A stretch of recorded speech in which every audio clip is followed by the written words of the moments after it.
NASA's James Webb Space Telescope launched just 8 days ago.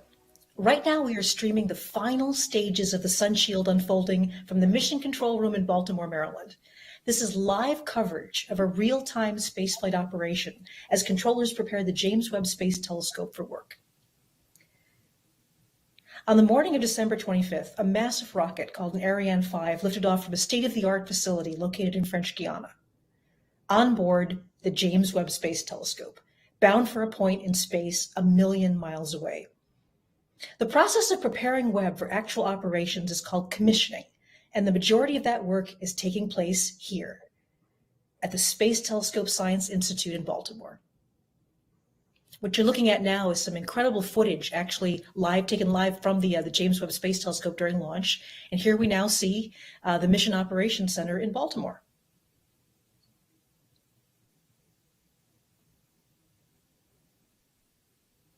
No worries.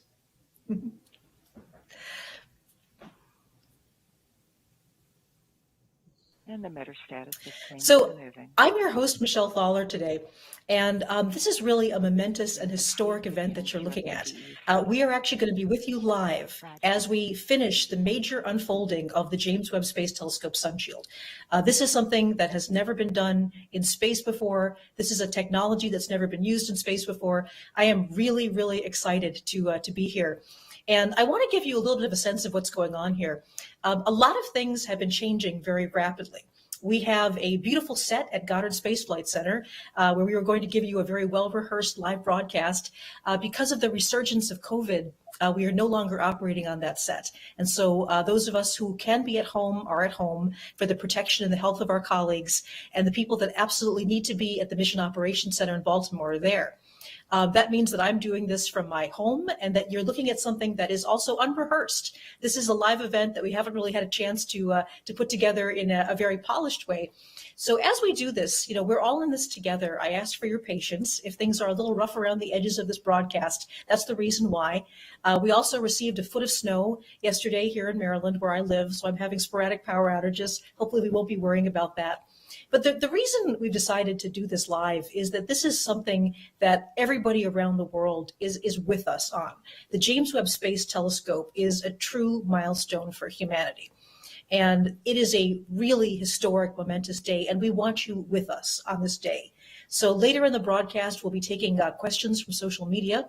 But to begin with, I want to begin discussions with somebody that's been with the Webb mission for quite a long time. And this is Keith Parrish. Keith Parrish, let's see, your title now is the spacecraft deployment engineer. Is that correct? No. I'm the commissioning manager for Webb. Commissioning manager. Thank you very much. The commissioning manager. Yeah, that's right. Yeah. So good morning, Michelle. Good morning. How are things in Baltimore? Well, we're great right now. I'm upstairs from that operations center that you see there. So I'm one floor up from the operations engineers right now. Right.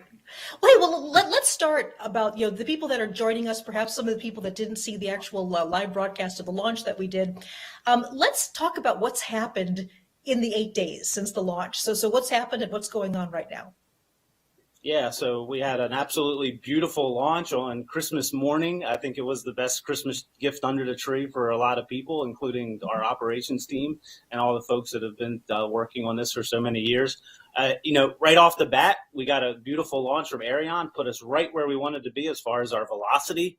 That evening, on Christmas evening, we actually did our first mid-course correction burn, and that was executed flawlessly. We actually used almost the minimal amount of fuel that we needed to do that. So, and that burn didn't happen by accident. That was years in planning. So just, big shout out to our flight dynamics team and our Delta V team and our propulsion and all of our teams. So they pulled that off flawlessly at exactly 12 and a half hours after launch. Then the next day we did some more turn on of activities. We got our antenna deployed.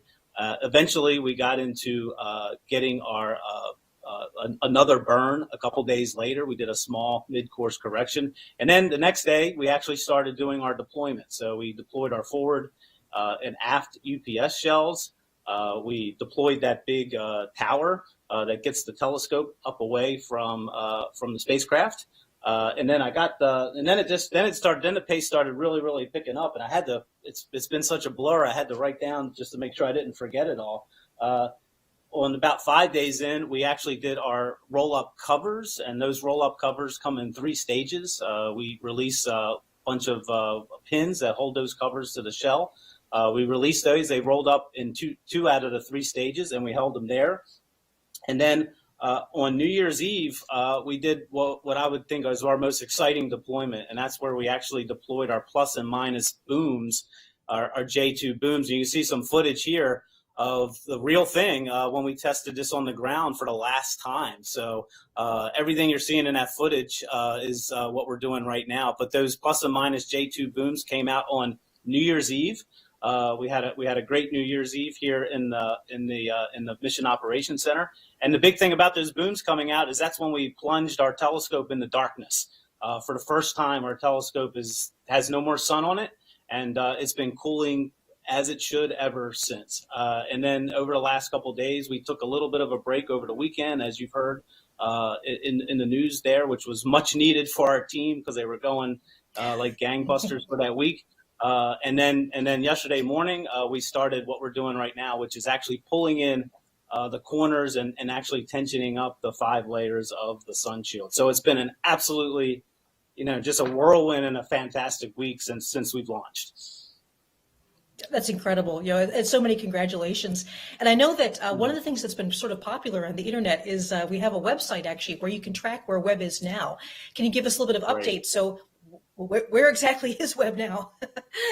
I haven't checked it today. The last time I saw it, it was right. roughly about 500, maybe 600,000 miles from Earth. We're on our way to L2. One thing you'll notice on that website that I think we get a lot of questions on is that it looks like we're slowing down. And that's exactly right. Yeah. We should be slowing down. So we want to go out and sort of we want to be pretty much absolutely stopped when we get to that roughly million miles away. And that's when we'll sort of be in our orbit around L2. So our velocity with respect to the Earth is actually coming down. You also see some temperatures on that page. That kind of gives a little bit of a feel. We have thousands of temperature monitors all around Webb. We try to pick some that give you a little bit of a flavor of what's happening on the hot side and what's happening on the cold side. And so far, everything is performing as it should from a temperature perspective. I think some other things you'll see on our website is where we are on our deployments. And you should be able to track that all on our website. So, huge shout out to our media team that does those websites and does everything you're doing today, because we're a fast moving thing and you guys are keeping up with us. So it's, kudos to you guys. Yeah, we were talking a bit about some of the challenges with this, the resurgence of COVID has created. What's going on at the Mock and with your team to make sure people are safe? Tell me a bit about how you're dealing with the challenges right now. Yeah, so like the rest of our nation right now, we're dealing with the surge right when we're doing all this. So we've known this. We've been in our rehearsal stage for a couple years now, since the reality of COVID hit the entire world. So we've started planning for dealing with COVID, a couple years back, and so we were ready for it. We weren't quite anticipating a surge like we just got right on top of our first week of the mission, but we have protocols in place to keep everybody safe. We do testing. We try to keep our numbers down. We do what we can practically, and then we do have cases. And our team handles that, and we keep those folks isolated. One of the things that has been a challenge is people who've worked a long time on this, and we had to isolate them. Now, fortunately, in this day and age, we can get them hooked up to our operations loop, and they can help us remotely from wherever they are. So we are handling it very well, but it's just another challenge that we just roll with it. Well, let's talk a bit about what's going on today, because as we mentioned, there's something quite significant happening. So take us through, what's going to happen in the next, say, hour or so, and really what that means, what the significance of that is. Yeah, so yesterday, we put out all these 5 layers of the Sunshield, and they're just kind of, they're not really tight. They're kind of, and then actually what we've been doing since yesterday is our Sunshield team, again, right downstairs right now.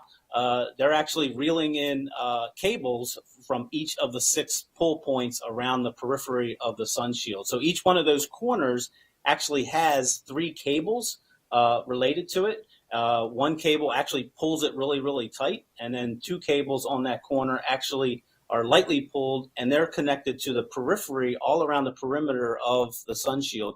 And that's what gives us a very, very precise control over the shape of the edge.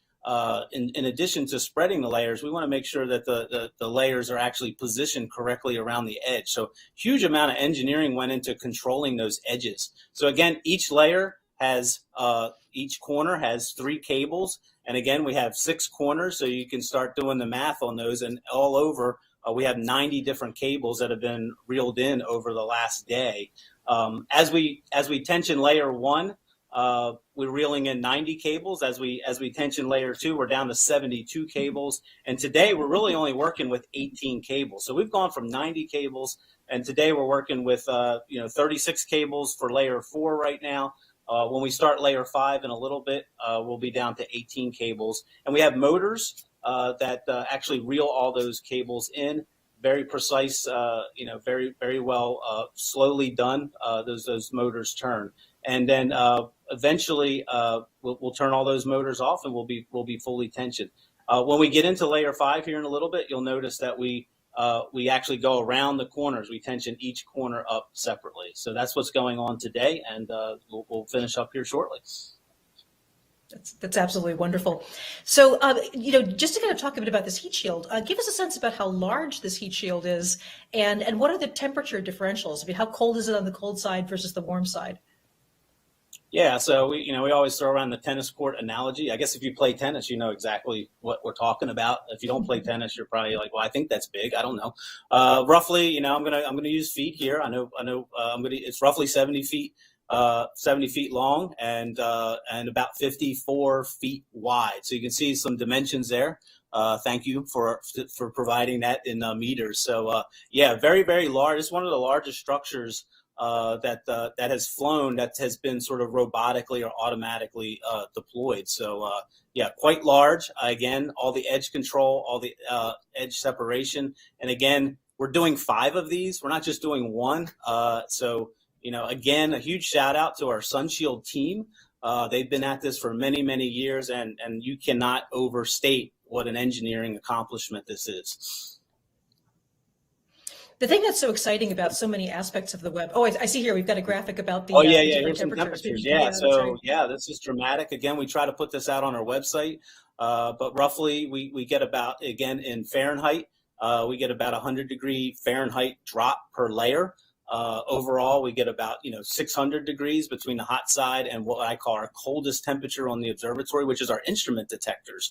Our instrument detectors are running right around minus 400 degrees. So you could boil water probably on the front side of us, and then on the back side of us, you're almost down to absolute zero.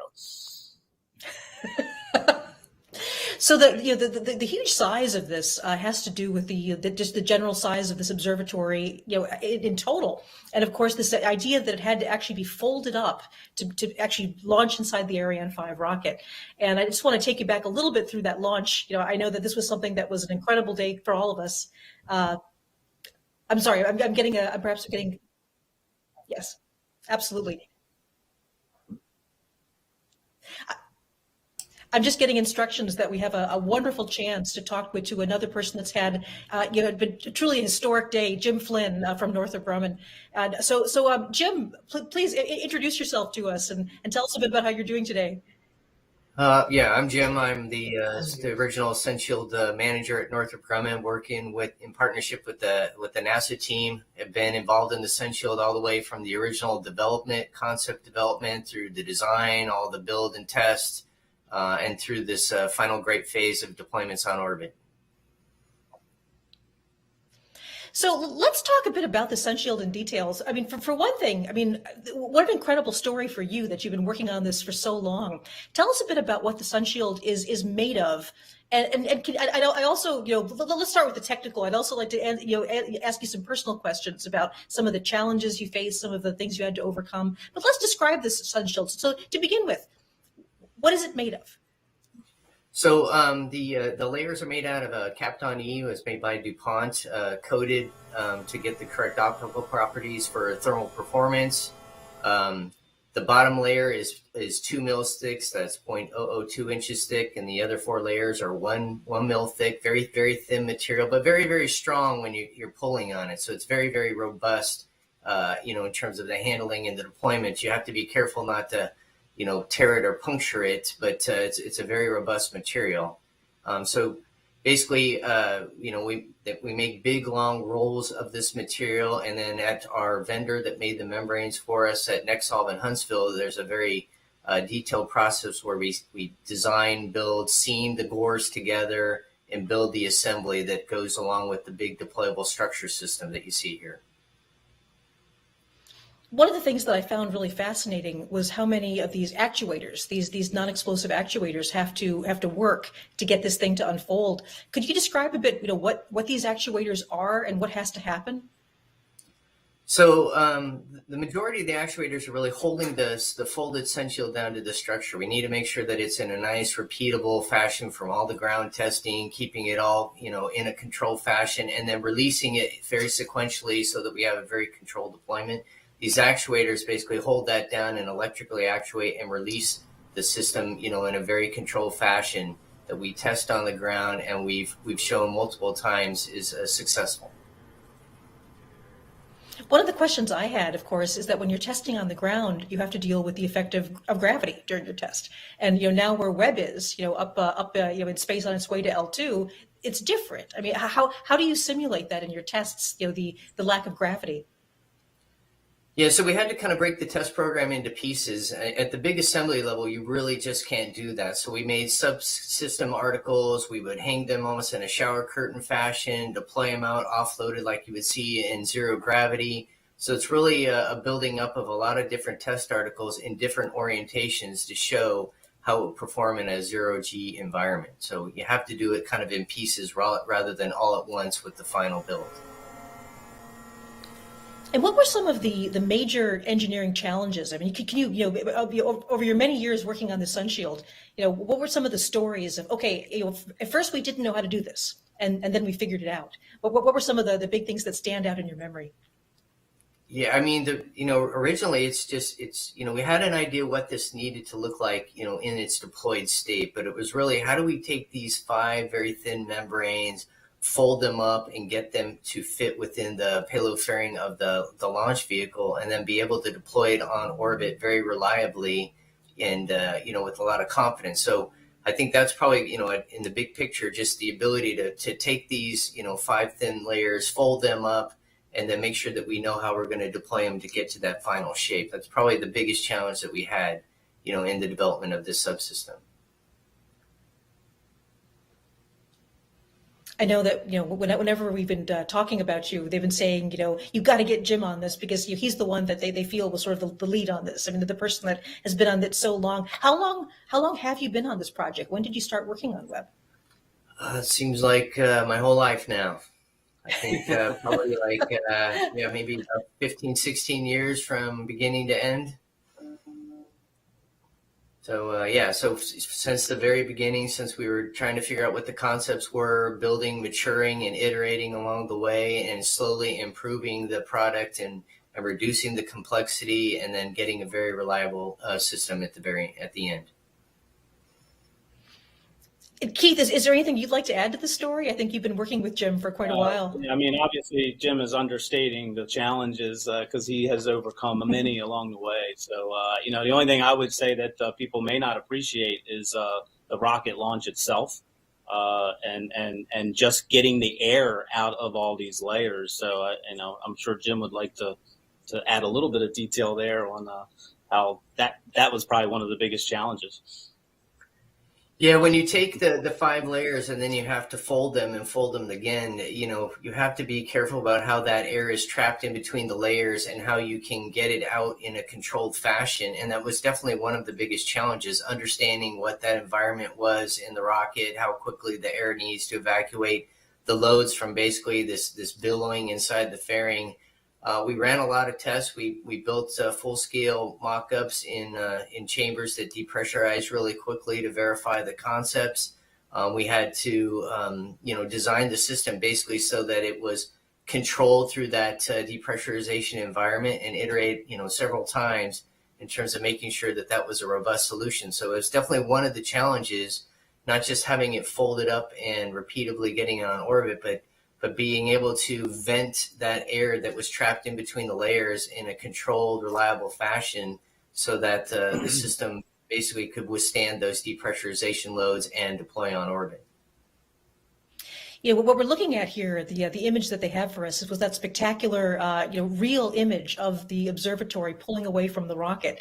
And this was one of these things that I could hardly believe was real when it was happening. It was an absolutely gorgeous shot. And DEU stop deploy. oh, sorry, I'm just hearing an instruction from the mock. I was wondering if that was right. Yes. Yeah, so they finished the layer 4 forward tensioning. They'll move on to the aft, and layer 4 is almost complete. Will be complete after the next major move. Yeah. Just amazing. One of the questions we've been getting from social media is that we had that image of the observatory pulling away. At 622.017, ready to go to DEU operate frame 10. The command line looks good. You're go to execute. Execute. Okay, so I guess I've heard that Jim needs to go to the console. That we're coming up on the very end of this. So Jim, thank you so much for joining us, and congratulations on everything, and best of luck for the rest of today. Yeah, I just wanted to congratulate the entire team. It's just been a hugely talented team from beginning to end on the Northrop NASA side. A lot of brilliant people working a lot of hours and really a lot of dedication to get us here to this point. And there's a lot of people out there that really deserve a lot of credit. Yeah, and, I can confirm. Kudos for the success that we're seeing here today. Well, thank you so much for joining us. All right, thank you. At 622.019, we are ready to execute. That clock looks good. You're good to execute. Yeah. So Keith, can you give us an idea? We're hearing these instructions coming over right now. What's happening at this very moment? Yeah, so what you're hearing the voice of our DepOps lead, Nancy, and she's awesome, and she is coordinating between our flight operations team, which is actually sending commands up to the spacecraft, and she's sort of the liaison between that group of folks and actually our deployment engineers. And OC, you are go to move the aft MTS motor pair. Copy. And what she did there, she just told them to send the command to start running the motor on the aft tensioning mechanism. And if you look at the OBT right there, if you can see, you'll see 3 layers. And OC, you can queue up the DEU stop. Roger. You'll see the 4th layer rise here pretty soon. And the motor status for the aft pair is moving. And it's worth mentioning, you used an acronym, but this is actually a real-time animation that, although we can't see what's going on with the observatory, this is actually showing you what configuration it's in at the moment. It's based on the data. And that brings up a good point. I know folks have been interested in, why don't we have cameras? Nobody would love to see Webb doing its thing right now than us. So it's, one of the things we really did want to put cameras on Webb. However, Webb changes shape a lot. You can tell over its deployment. It's going through multiple different configurations. So we just didn't need one camera. We would need multiple cameras in multiple locations. The other thing about Webb is it's very, very shiny on one side, and it's incredibly dark on the other side by design. And so we would have to take artificial lighting. Ultimately, we wanted cameras, but the engineering usefulness of those cameras just wasn't there unless it got really, really complex fast. The other thing is our cold side is really cold. So any camera on that side would have to be designed almost from the ground up to survive on that side. It would fall apart if not, and we'd have debris floating around. Possibly, it would, unless we started from scratch. So, and then the other thing, we're trying to keep our heat loads on that side very, very low. So all those things kind of combine together to say we really want these, but we just can't do it. So maybe from scratch, from day one, if we started over again, we could implement them in. So all that being said, we take all of our telemetry that's coming down from Webb. That's actually the numbers that we see on our screens and all the different information. Webb is incredibly instrumented. It's telling us everything about itself at all times, its position, where all these deployments are. But we take all that data and we synthesize it into a visual tool, which we're seeing on the screen right now. And we don't use it from an engineering perspective as far as this is what's really happening. The numbers tell us what's really happening. But our incredible OVT, our observatory visualization tool, they put a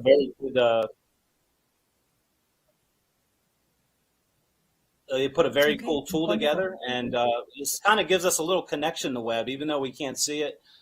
This gives us that visual and spatial recognition of what's going on, and it's been very useful to our engineers as we work through different things that have been going on. Wonderful.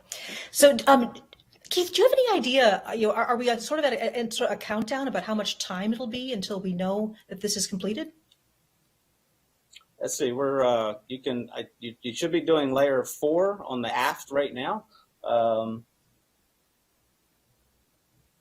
That's quite a long motor move for this. So, and I always pull up here, I'm listening to a bunch of different operational loops. But they have got that started, so we should see that going right now. And again, right now on the app. Yeah, go ahead, Michelle. Oh no, please go ahead, Keith. No, I was just going to reiterate that we have 2 corners there. You can see in that view of the OVT, there's actually 2 corners. So we actually have 2 sets of mechanisms winding 2 sets of cables for each of those corners right now. You can see up in the corner there, maybe you can see in the corner, you'll see some of that data that's coming down from Webb that's counting up. Those are our instrumentation that tells us our position of our motors and how many, how our motors are turning and how fast. I think that we have a few minutes here to maybe go back into some of the explanation as to why this heat shield is required. The whole idea about infrared astronomy and why it's so imperative to keep this particular observatory so cold. So maybe I'll just start by a bit of background about the infrared. And infrared astronomy is something that I've been involved in since I was right out of my PhD. I started working at the Jet Propulsion Laboratory in Caltech on the Spitzer mission a long time ago. Infrared radiation is something that we commonly think of as heat radiation. And infrared, the actual word infrared means beyond red. So this is a color that our eyes don't see. Our eyes are only sensitive to a small range of all of the colors of light, or as we say, electromagnetic radiation. And infrared is what we commonly think of as heat radiation. And so that's something that we need to keep the observatory very, very cold in order to detect heat radiation from objects very, very far away in space. And in fact, the science goals of Webb include detecting perhaps the farthest things we've ever discovered. One of the real advantages to infrared, as you see here, this is a Hubble Space Telescope visible light image of the famous pillars of creation. That's a giant gas cloud that's producing several stars inside it. Stars are being born. And when you go to the infrared, Hubble did have an instrument, NICMOS, that did see a little bit into the infrared. And you can see just what you're missing when you look just at visible light. Console for a bit. So those 2 images are both absolutely real. It's just that the second one is an infrared light, which is invisible radiation to your eyes. Infrared light has the ability to cut through dust. And this is one of the amazing properties. Just like you saw, if you want to see stars and planets forming, they do so inside giant clouds of dust and gas. And normally the visible light is completely obscured by all of that dust. There are other things like the very center of our galaxy. The Milky Way galaxy, which is a family of about a half a trillion stars that we belong to, the center of the galaxy is on the order of about 30,000 light years away from us, a light year being about 6 trillion miles, the distance light travels in a year. And that is also obscured by big clouds of dust. We can't see into the center of our galaxy, invisible light. So there are so many objects that infrared is going to be really, really excellent to see. We may also have some roll-ins. Oh, here we go. Yes. Here's a really lovely roll-in showing you that Webb and Hubble Space Telescope was designed mainly to see visible light, the kind of light that our eye sees. It did see a little bit into the ultraviolet and infrared. Webb is optimized and designed to see infrared. And amazingly, that allows you to see farther away in the universe. And that means farther back in time. The farther away you look in space, the longer light has taken to travel to you. And there's an amazing property of our universe. So the universe is expanding. Space itself is expanding. And as that light from the very early universe travels through space, the wavelength is actually stretched by the expansion of space. So light that might have begun from starlight and the ultraviolet or visible light from the first generation of stars, that wavelength of light has actually been stretched out into the infrared. And so if you want to see galaxies that are very far away and very distant, and here we actually see a graphic of how that works. A galaxy it seems to be receding from us in the expansion of space, and that light that would have started as visible or ultraviolet becomes infrared. So one of the amazing science goals of Webb is to be able to look back to a time probably only about 200 million years after the Big Bang. And this is the era that we think the very first stars and galaxies were forming. And so the amazing thing is the infrared light will allow us to actually see that far back, looking at the origins of galaxies and stars themselves. All right. And Michelle, so, you can. Oh, I'm sorry. I'm just saying you can start to see, if you see, you can start to see that layer starting to rise up, layer 4 on that aft side. So slowly moving up now. This must be very exciting for you. Can you give us a sense about your emotions right now? But we like the grass to grow really, really slow.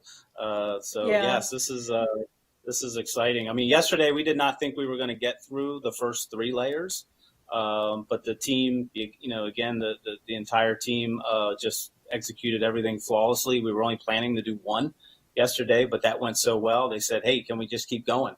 And we almost had to hold them back a little bit. It was the day was getting long, and we want to make sure they're well rested.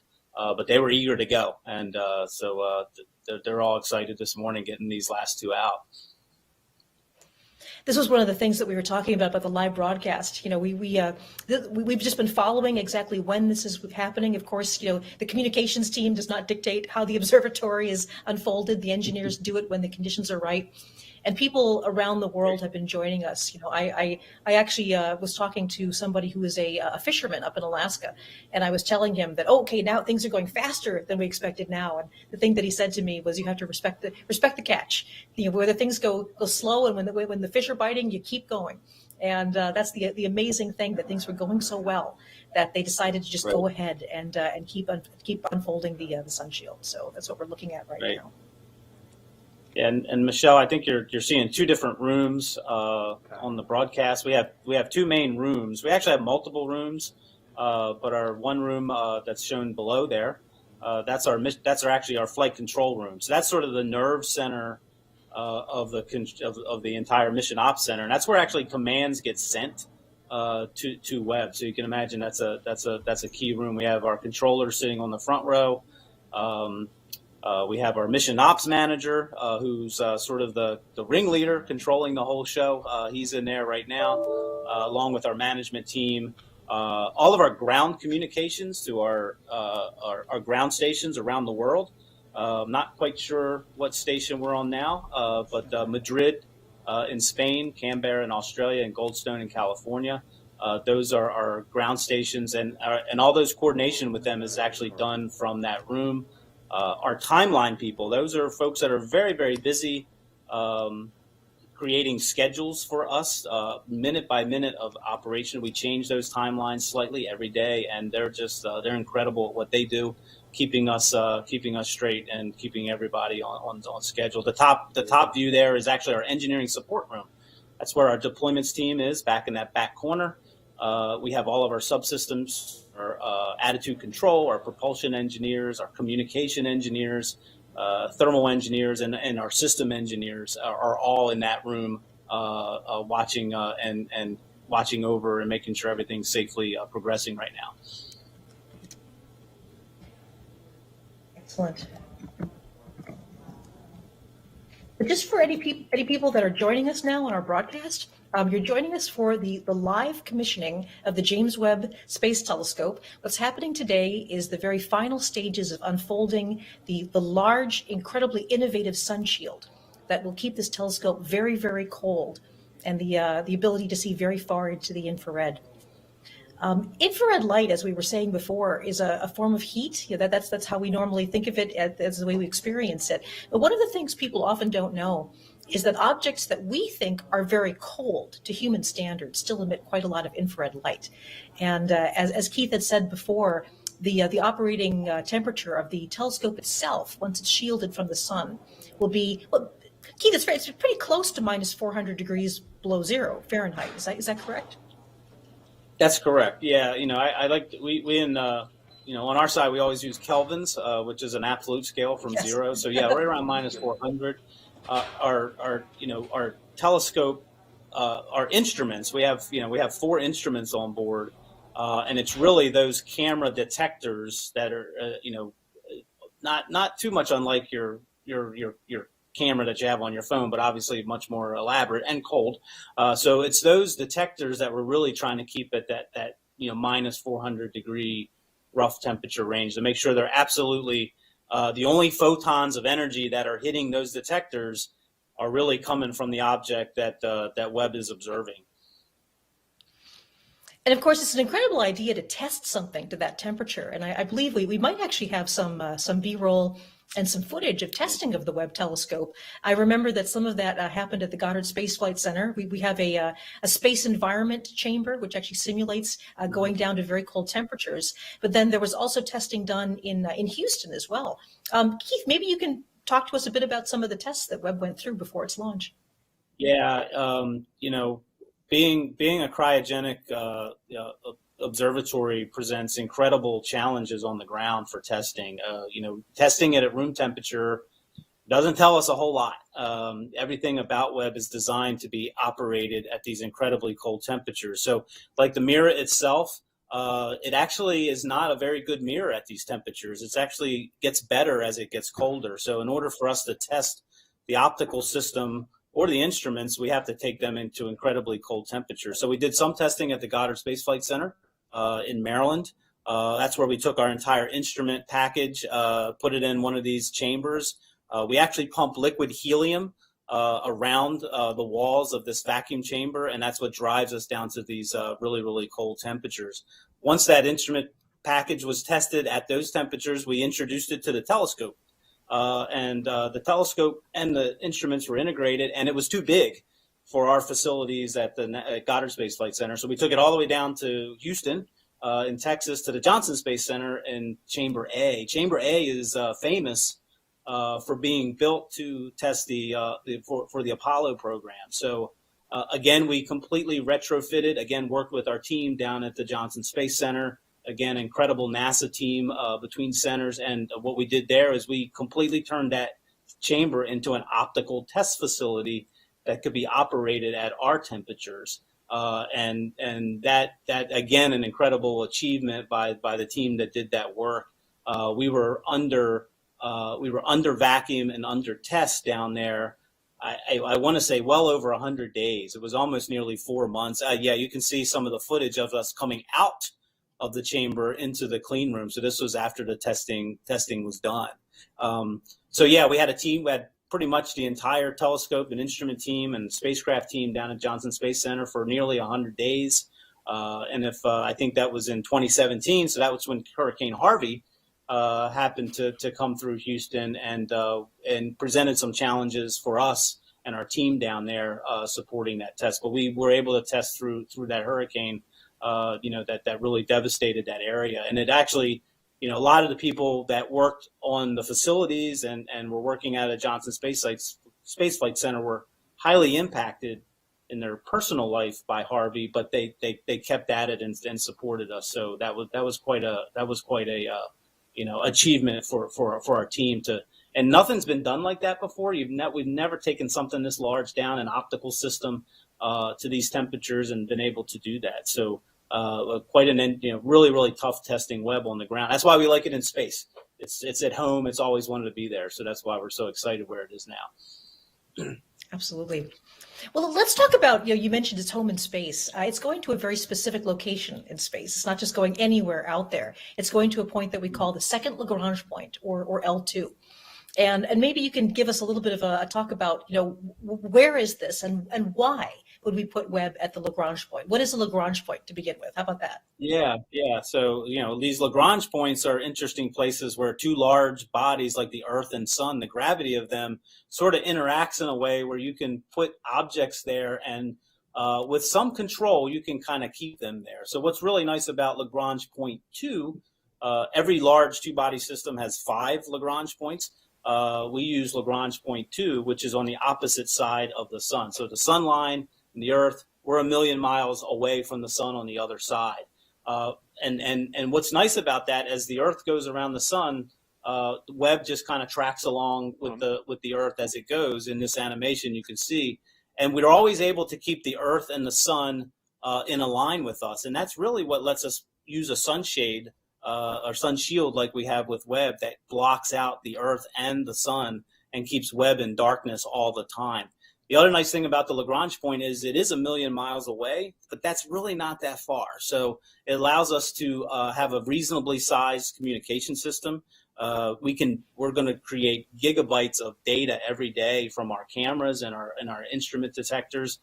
We have to get all that data to the ground, and we don't really need huge antennas to do that. So that's one nice thing about 1 million miles. Sounds far, but remember, we're sending data from Pluto and other missions back to Earth, and it takes a long time. So this is good for us.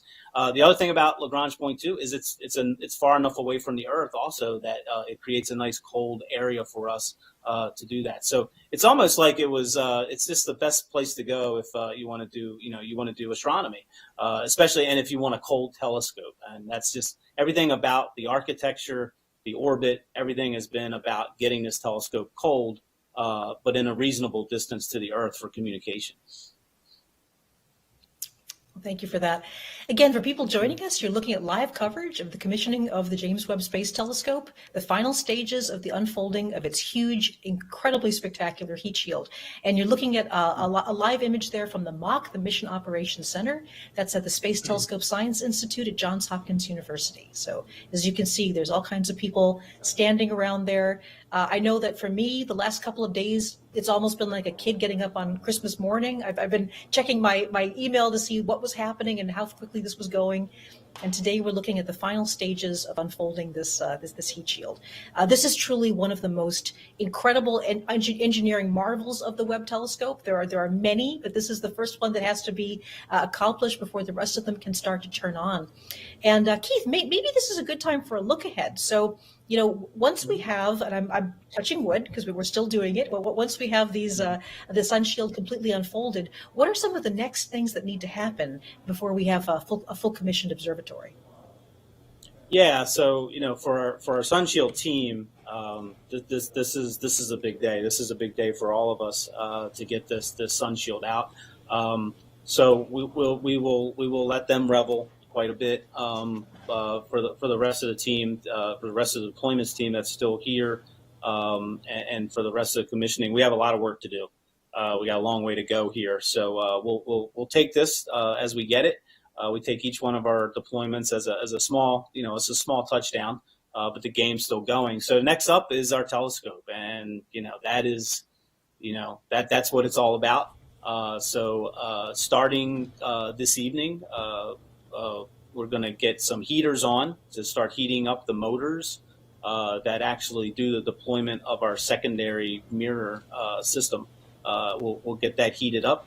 and we'll get on with that tomorrow. We'll start doing that operation. So that's really. Well, again, I got to make sure my timeline, depending on how long the day goes, we'll update everybody when we're actually going to do that. So our secondary mirror system comes out. You can see in this animation here. We actually have a lot of other deployables on Webb that we don't really talk about, not just because they're not as newsworthy maybe as the telescope or the Sunshield, but we have a lot of radiator shades we have to get out tonight on the spacecraft. The Sunshield and the telescope get all the attention sometime, but our spacecraft is critical that we control all of its temperatures, and we don't quite have all of the sort of the shields out to protect our radiators, which cool off our spacecraft. We have to get those out this evening. They're much more, I don't want to call them simple, but they're much more typical type deployments that we'll do this evening for the spacecraft.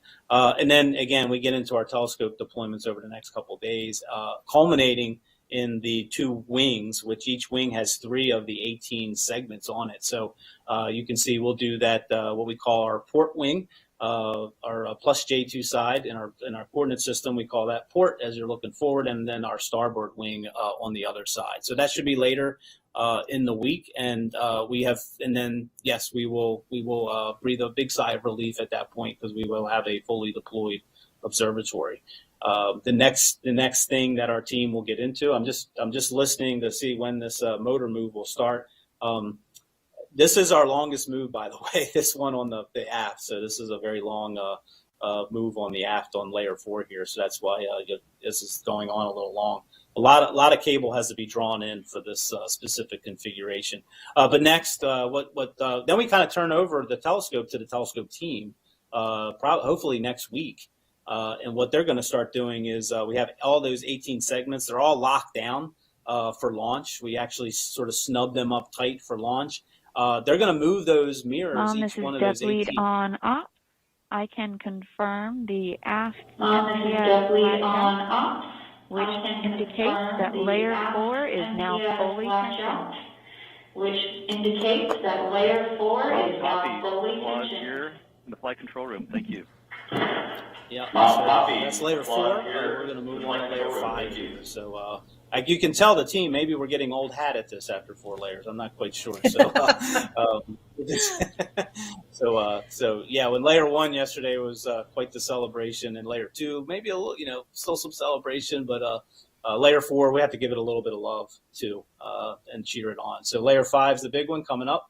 But yeah, we're going to turn that telescope over to our telescope team, and they're going to move all those 18 mirrors off their launch stops.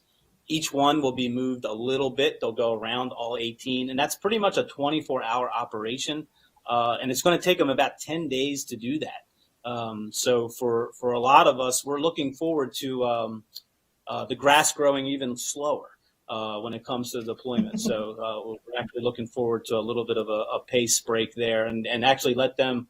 Our telescope team is sort of biting at the bit to get started, so they can't wait to get that going. So once they do all that, once they wiggle those mirrors around and make sure they move and track their positions, we'll be turning on a whole lot of other equipment. We're actually got our instruments. We're turning them on over the next couple of weeks, getting them going. We have a cryo cooler on board. I mentioned really, really cold temperatures. But we have one instrument that needs it to be really, really cold, and that's our mid-infrared instrument provided by our European partners. We actually have a cooler on board that takes that instrument all the way down to 6 Kelvin. So that's I don't know. That's getting really, really close to the minus 460 degree. Really, really close to zero there. So you see this animation of our instrument package in there. That's our 4 instruments buried in the heart of Webb there. So one of them is the mid-infrared instrument. It's kind of covered up there on the left side. And we actually are going to turn on a cooler tonight to begin circulating warm gas up through its plumbing supplies to make sure we don't get any ice contamination on the lines, because everything on the cold side right now is getting really, really cold, and we don't want any water ice to contaminate their cooler lines. So we'll be doing that tonight, actually. But yeah, all this is about that 29 to 30 days of on the edge. But over the next 2 weeks, it'll be a little bit slower pace, ultimately culminating in our final mid-course correction sometime in late January, which will insert us officially into that L2 orbit. And at that point, we would consider our spacecraft basically commissioned. And at that point, it's all about the telescope and the instruments, and we just can't wait to turn it over to them. Well, you mentioned the MIRI instrument, and let's talk a bit about the sort of the whole instrument package that Webb has, the different instruments that are on it, and the different capabilities they have. So, do you want to sort of walk us through the four main science instruments? Yeah, so we have a near-infrared instrument. Again, we're going to talk a little bit about the wavelengths that these are in. Our one instrument that's what we call the U.S. contribution to the instrument package is the near camera. That's been provided by the University of Arizona in a partnership with Lockheed. So they have built that. That is a fantastic imaging camera.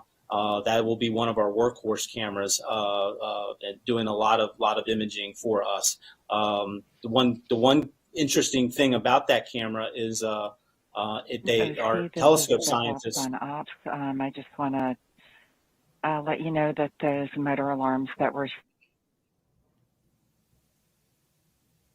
Okay. Yep.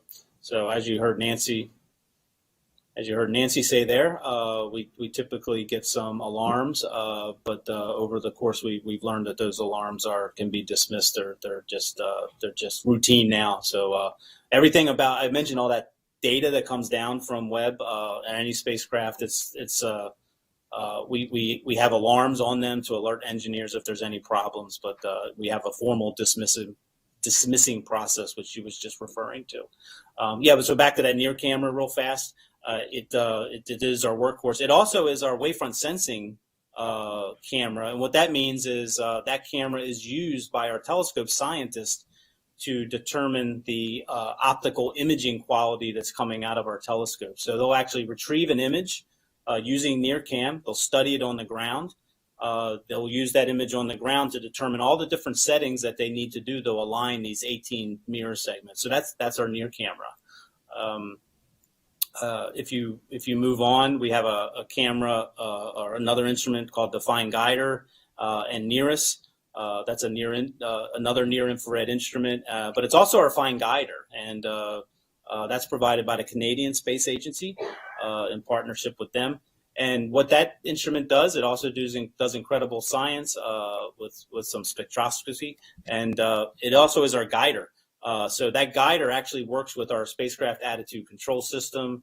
It also works with our what we call our fine steering mirror, which is on the telescope. And all those systems working together actually help Webb point at whatever it's trying to image and take data from. We have incredible precision pointing, and we have observations that can be done up to 14 days. So we can hold steady on anything that we're looking at for 14 days. And the Fine Guider from Canada is a key part of that. We have a near-infrared spectrograph. Again, that's sort of a partnership between our European partners and the United States. And that is really one of our key science instruments. You're not going to get, the images out of that. What that instrument does is it breaks light down into its wavelengths, and that's really a key. I'll let you talk about that in a second, Michelle. I'm just say it, but that's a near spectrograph. I'm going to let you go into breaking down light because that is key for what we're trying to do science-wise. And then we have this mid-infrared instrument, which is going further into the deep infrared, and that's really one of the key instruments for helping us confirm some other observations as far as how far away different objects are. But Michelle, you can definitely pick it up from there. I'm running out of my knowledge base on these instruments. Yeah, this is the thing that, as astronomers, we're just so excited about. There's so many different components of Webb. I mean, not just the beautiful images that will be produced, but as you said, Keith, the idea of breaking light into its components is a technique called spectroscopy.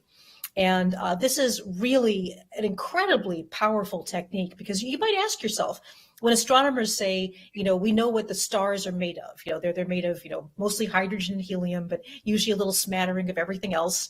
When we see a star exploding and we say, we've just seen the generation of the element gold. How do we know that? And then there are also questions about, how do we know, for example, how far away a galaxy is, or how fast the expansion of the universe is taking something away. And all of that goes down to this technique called spectroscopy. So very simply put, spectroscopy is separating light out into a rainbow. That's really all it is. But the amazing thing is that scientists can then analyze very, very carefully how much light is coming in each color. And the graphic that you're looking at shows you. So this is light from in this case, from a star that has a planet around it. The idea is that there is an exoplanet, planet around another star.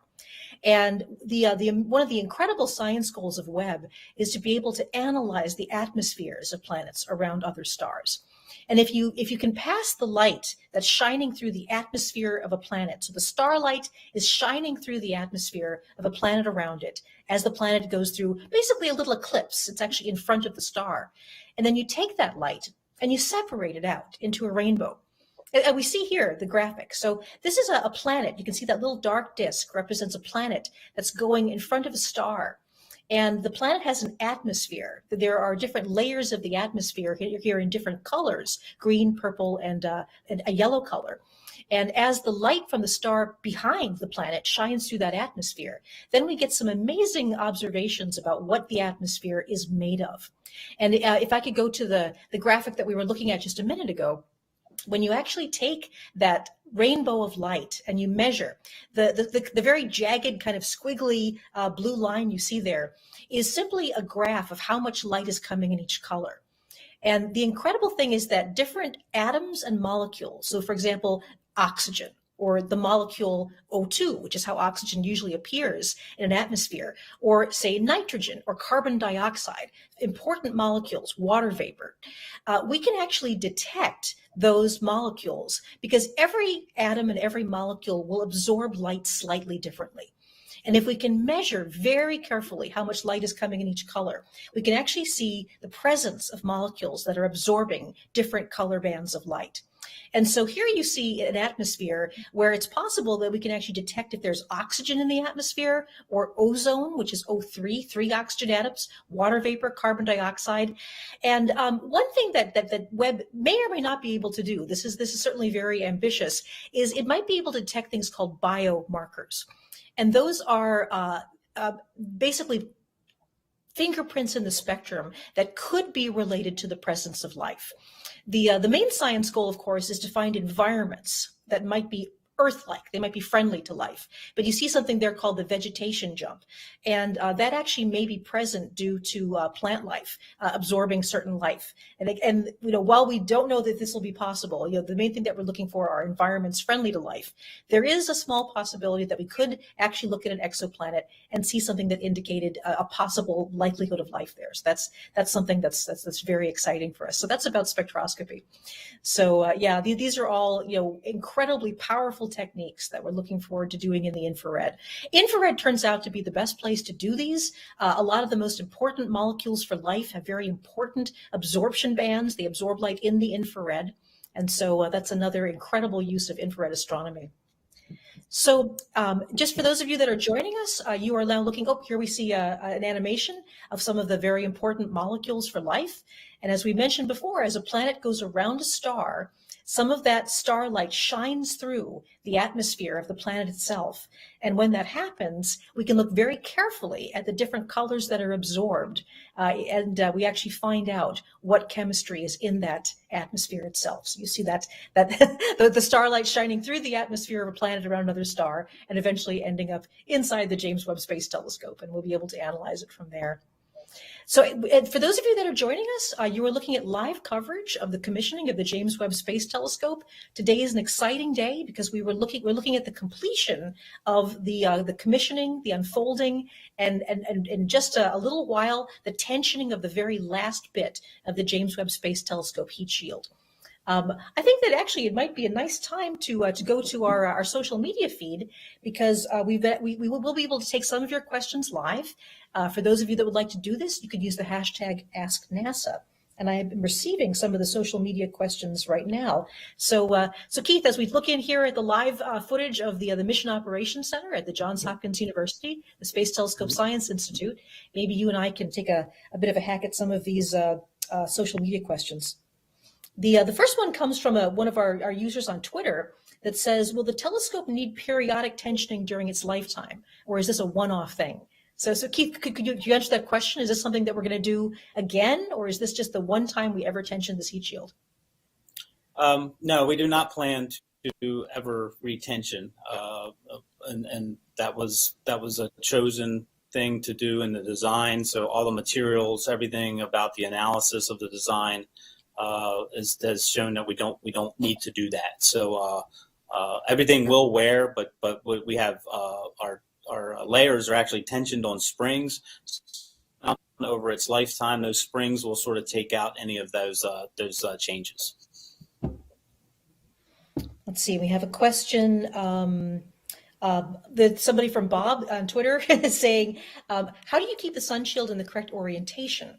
Does it require constant adjustments over time, or is the orbit set and it stays in the correct position forever? So that's a question about unfolding the telescope. Yes. Yeah, it's locked in position. If this is its final position, it'll stay in that. Again, everything is designed to be a little flexible as temperature changes. Decreases in temperatures change. It will vary, but it's all. All stations, this is Mom on Ops. All stations, this is Mom on Ops. Let me just give you a quick status of where we're at. You can see we've completed car 622, layer 4, and that call was made earlier. Before we get into layer 5 on car 626, we're going to go ahead and reassess our communications with our medium gain antenna and our signal strength there. So once we evaluate that and see if we need to repoint the dish or continue on, we'll take either of those actions before we proceed. So that's where we'll stay for just a little bit while we let the team in the back go ahead and do that analysis. So stand by. Okay. I think you heard our mission ops manager there. We are playing the ops loop, right? How can I ask that? So we finished layer 4. This is live. You're getting to hear some of the stuff that goes on every minute of every day. And one thing we're trying to do is make sure our communication coverage is good. So they're going to take a little pause, it sounds like, to do that. So we can take some more questions while they get their communications established. Webb is communicating right now just fine, but sounds like they want to make some adjustments. So we were just talking a little bit about the question that we got when we were getting that announcement from the mock. The viewer was actually asking about whether there's any sort of correction to the orientation needed. So, I mean, will Webb have any sort of engines to kind of keep its orientation right with its heat shield pointed toward the sun? Yeah. So we move the entire observatory when we point. So all of Webb moves together as one sort of rigid body when we move around to look at things. So and we maneuver it with reaction wheels. We actually spin. There's 6 wheels inside. We spin those wheels up to different speeds. The torque on those motors, the Webb will actually spin around that. So it's the classic the bicycle wheel and trying to turn things up. You turn the other way. Webb has nothing to hold on to, so when those wheels spin, it gets spun the other way. So really, really slowly. So we use those wheels is actually how we maneuver and point.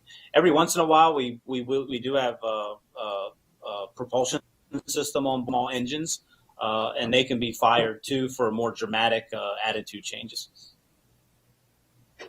Okay, well, looking, see another answer from Twitter.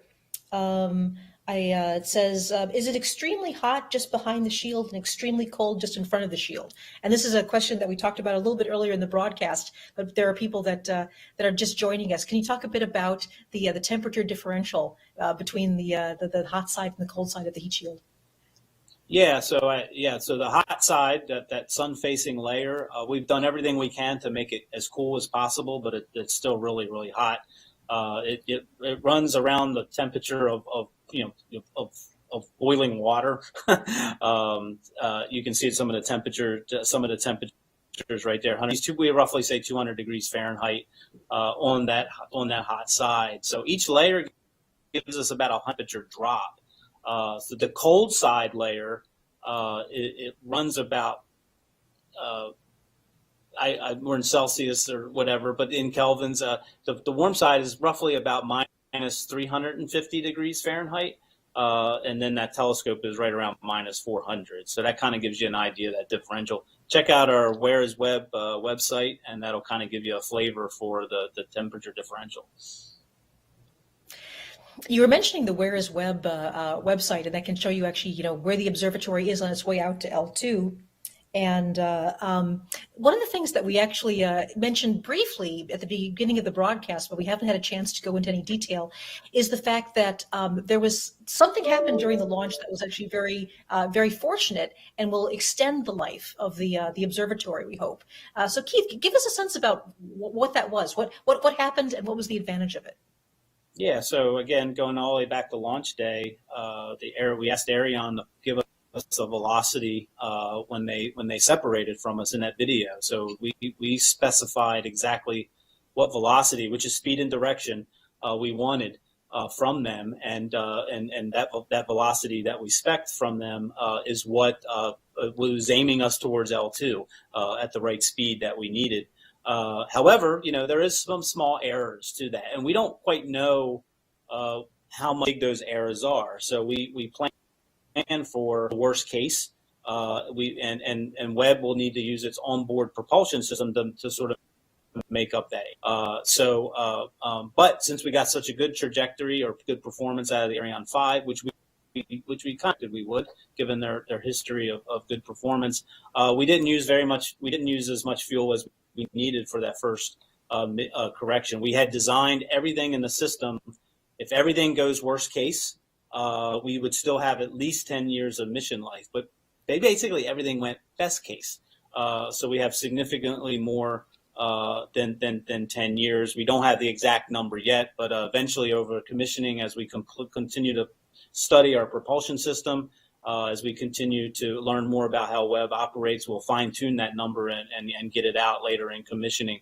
But then when the number comes out, I think everybody will be really, really pleased that we're significantly use less fuel, and we're going to significantly exceed that 10-year mission life of fuel. Yeah. Excellent. All right, going back to our social media questions here. Let's see. So we have somebody named Sunfrog on Twitch is saying, how much space is between the shield layers in inches or feet? How far apart are these different layers we're looking at? Yeah. I don't know if they can roll that test roll again from the test that we did. It's roughly 1.5 feet.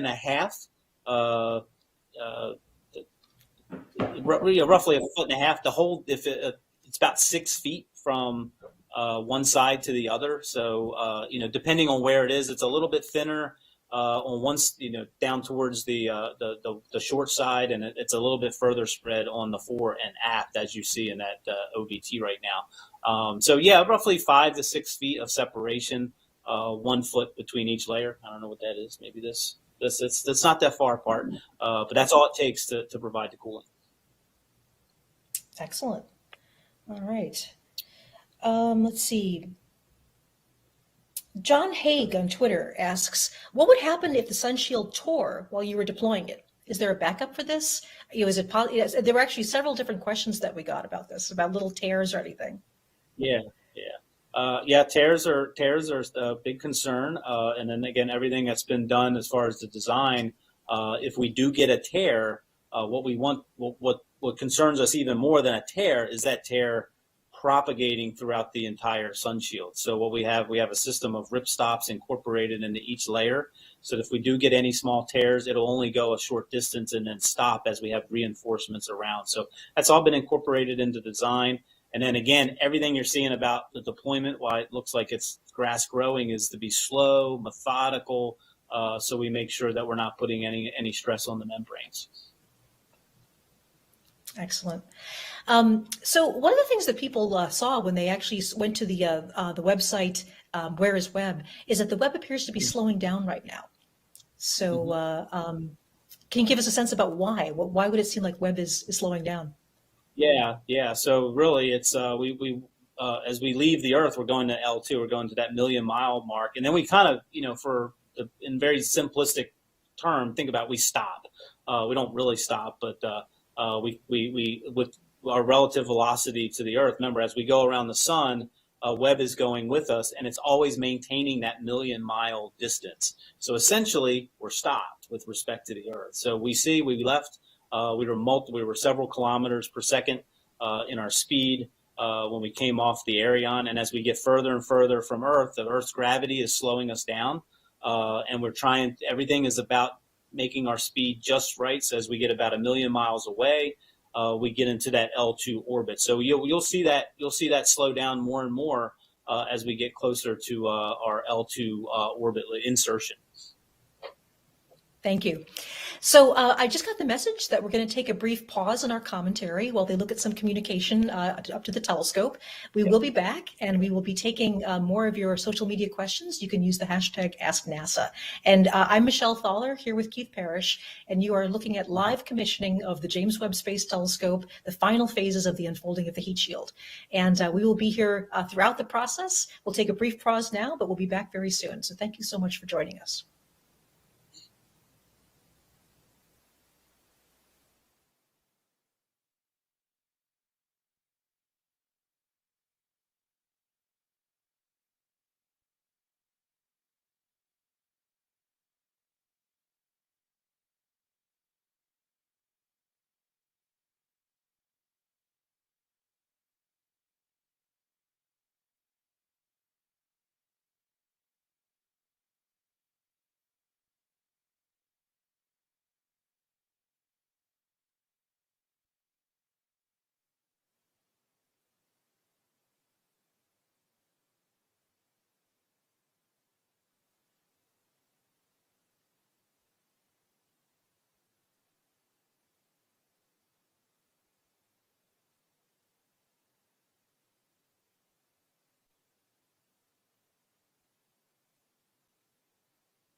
Yeah, Mom. We can talk about that later if you want, or I can talk to you now.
Yeah, we will execute 12.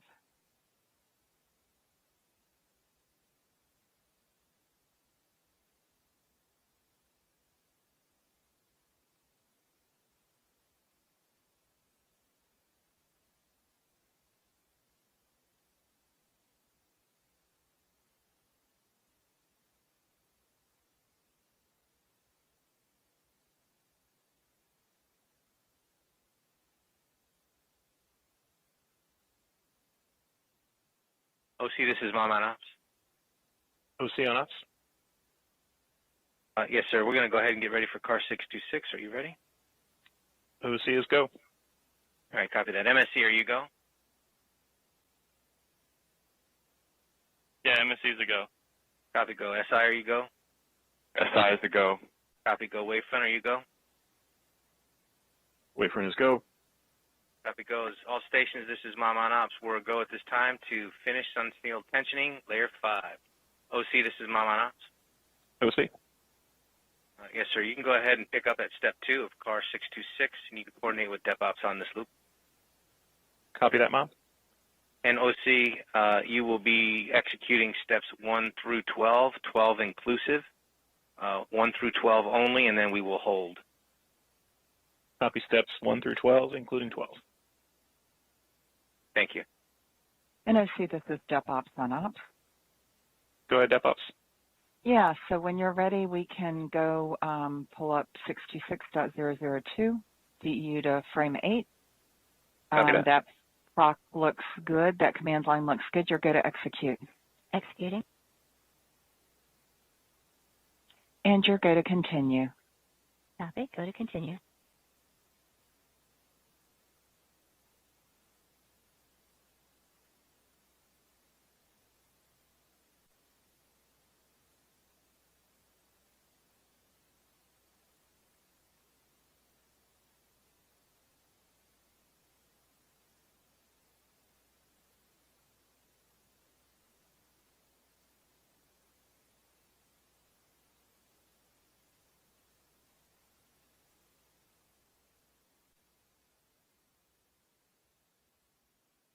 Okay, I can confirm operations frame 8. And at step 626.0, we are below the temperature, 290, so we do require self-heating. And we have Oscar 349 for step 626.004. Copy that, DepOps. We have CR 349 queued up in the central window now. Yeah, I see that. I don't see it on the command line, though. The CR looks good. And that command line looks good. You're good to execute. Executing. And you're good to continue. Copy. Go. Okay, stand by while we review the motor move parameter. Standing by.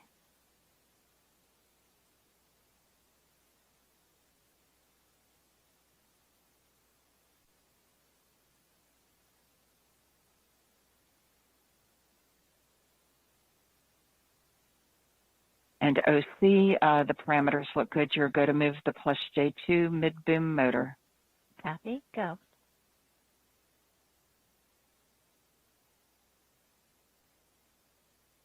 And in the yellow window, you can queue up the stop. Roger. And we will hang out here waiting for the motor to warm up.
OC, this is DevOps on Ops.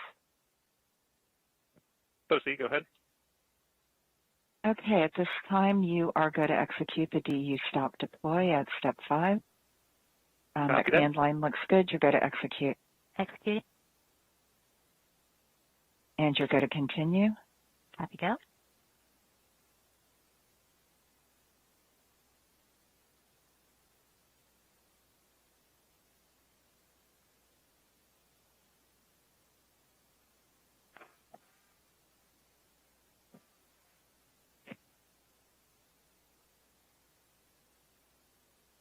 Okay, I can confirm motor stop. And then we are going to execute the motor move at 626.006. And that command line looks good. You're going to execute. Executing. And you're going to continue. Copy, go. Stand by while we review our motor move parameters. Standing by.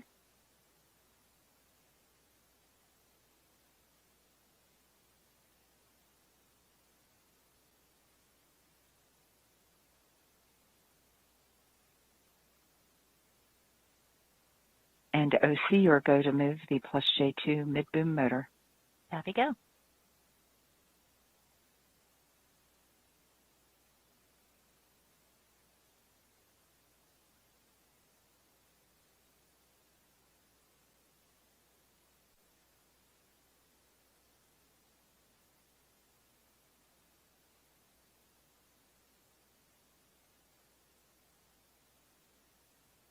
And the motor move, status is moving.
Project Science to Milestone Ops and stepping off console.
Step lead on off. Deployment status update. I can confirm the plus J2 latch on layer 5. Thank you, DevOps. That's good news. Good news.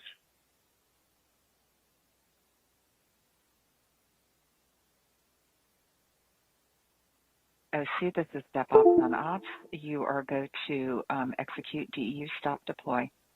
Copy, executing. And you're go to continue. Copy, go. No.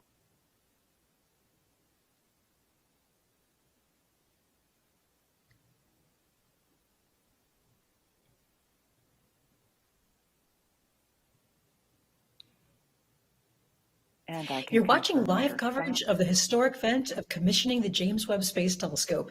Today we are looking to actually We at finalize the tensioning of the 626.008 amazing heat shield. Our NBA The temperature fifth is layer below of the heat 290, shield has so we're begun going to tensioning, continue with and Oscar we are going to be continue with you 350 through this amazing event. to do our Our motor live trough coverage heating. and commentary will be resuming at Copy that, 11:30 DevOps. a.m. Stand by Eastern while we Time. queue up CR So 350. please submit your social Maybe media bye. questions using the hashtag AskNASA, and at 11:30 a.m. Eastern Time we will begin our live commentary again.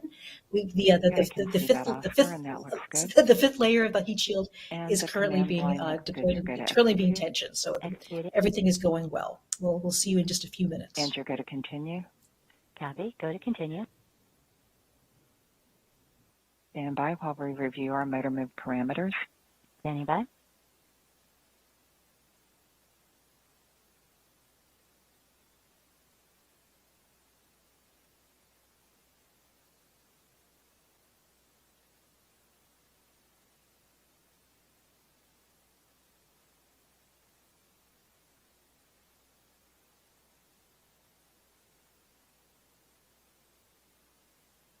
And OC, you're going to move the minus J2 mid-boom motor.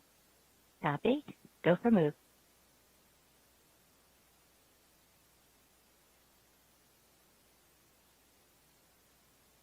And then OC, you can queue up the stop command in the yellow window. Roger.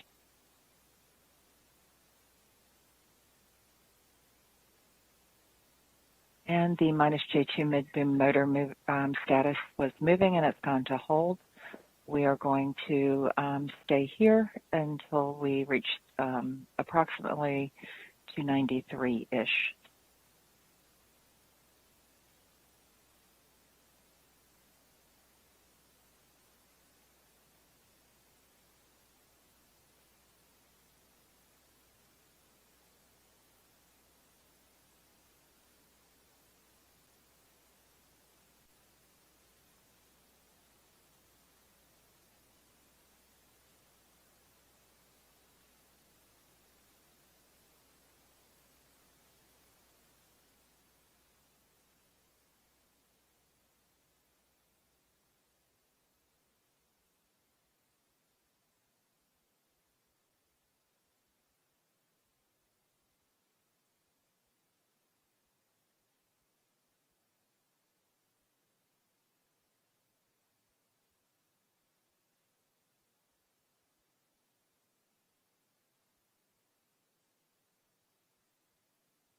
Okay, and OC, we can execute the DE stop deploy at this time.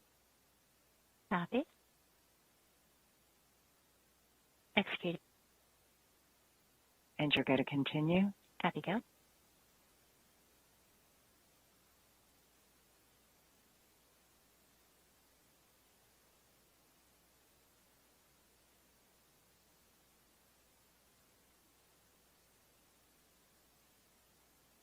And I can confirm the motor stopped, and we're going to continue with 66.011.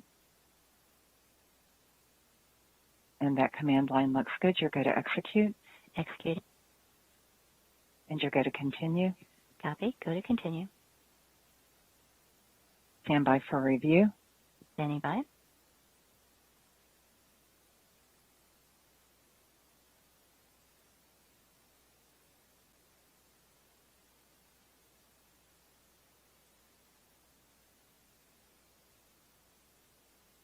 And OC, you're going to move the minus J2 mid-boom motor. Copy. Go for move.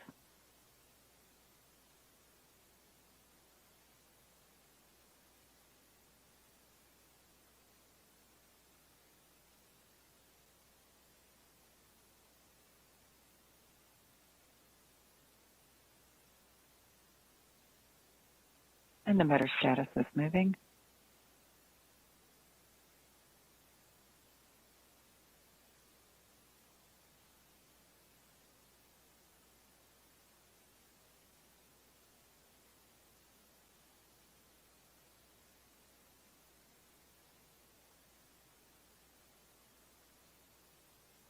Oh, and OC, you can queue up the stop command in step 12. Roger.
Project Science, this is Mom on Ops. Report to the flight control room, please. Project Science, welcome.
Depth lead on ops.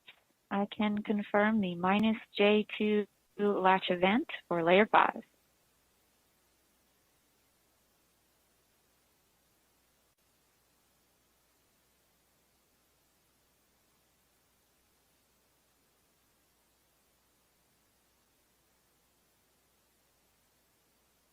And OC, this is DevOps on ops. You are go to execute the DEU stop deploy. Executing. And you're going to continue. Copy, go.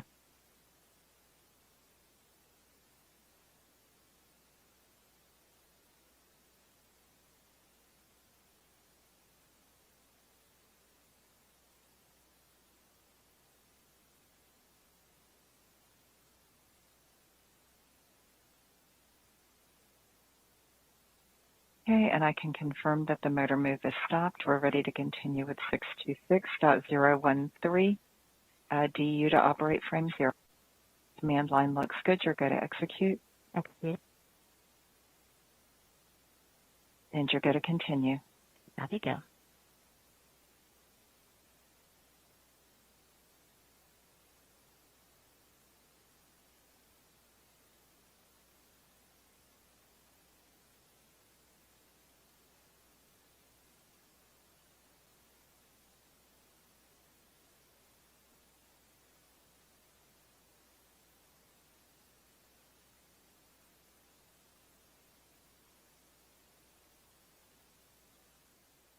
Okay, I can confirm operations frame 0.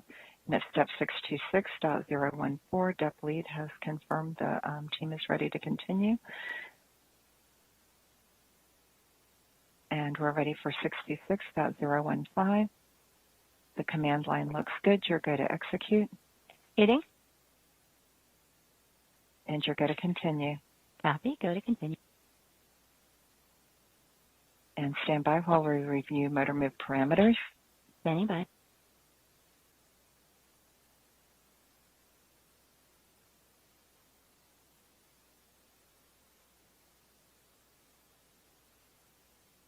And OC, you are going to move the forward MTS motor pair. Copy, go for move.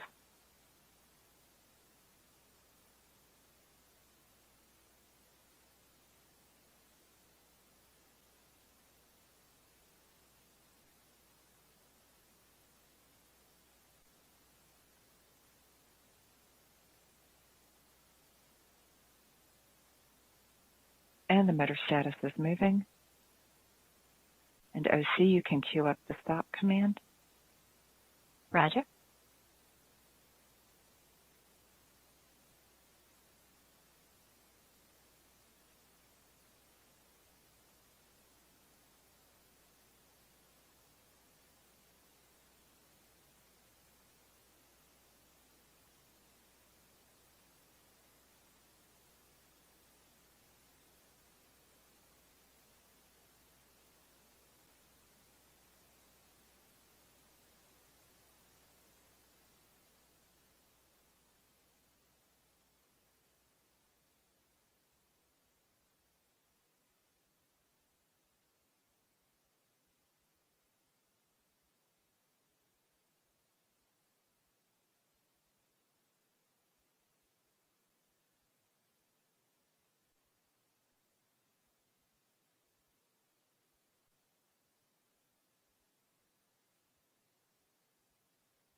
I'm here.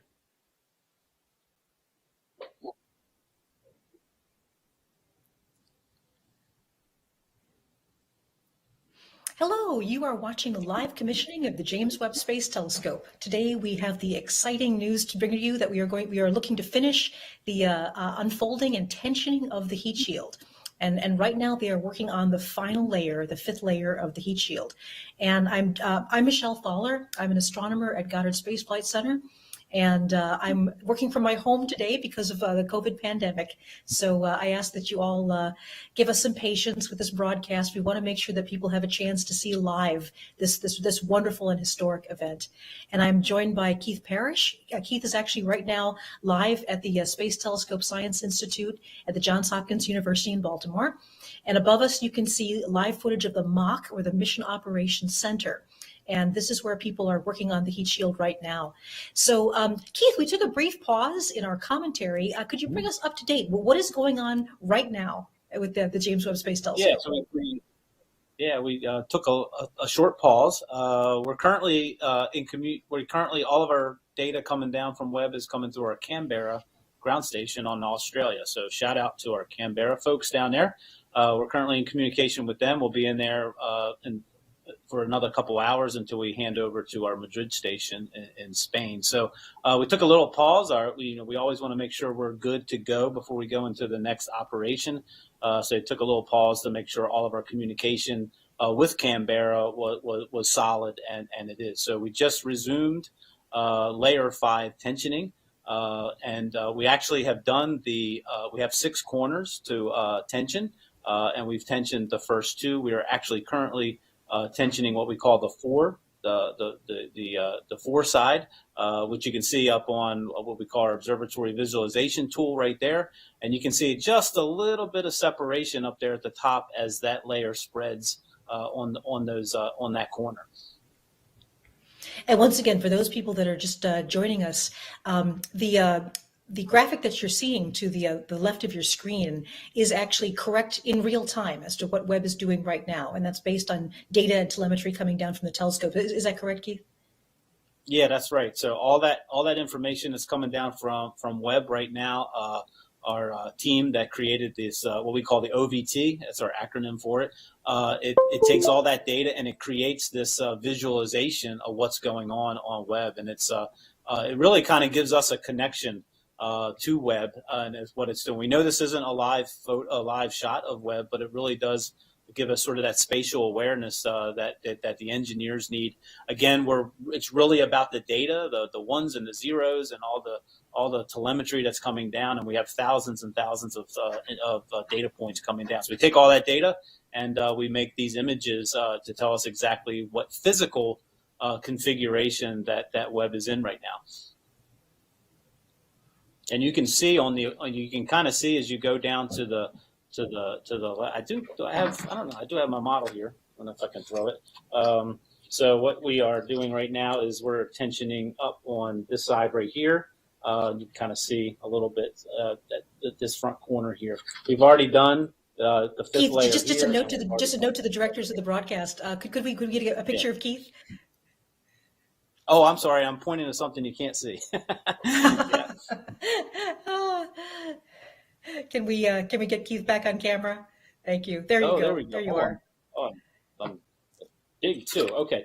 Yeah. So this is a model of and I got to get it right here. So we're actually tensioning up right now. You can see on our OVT when I'm not on camera, you can see this is what we call our forward part of our Sunshield, and we're tensioning layer 5 right there.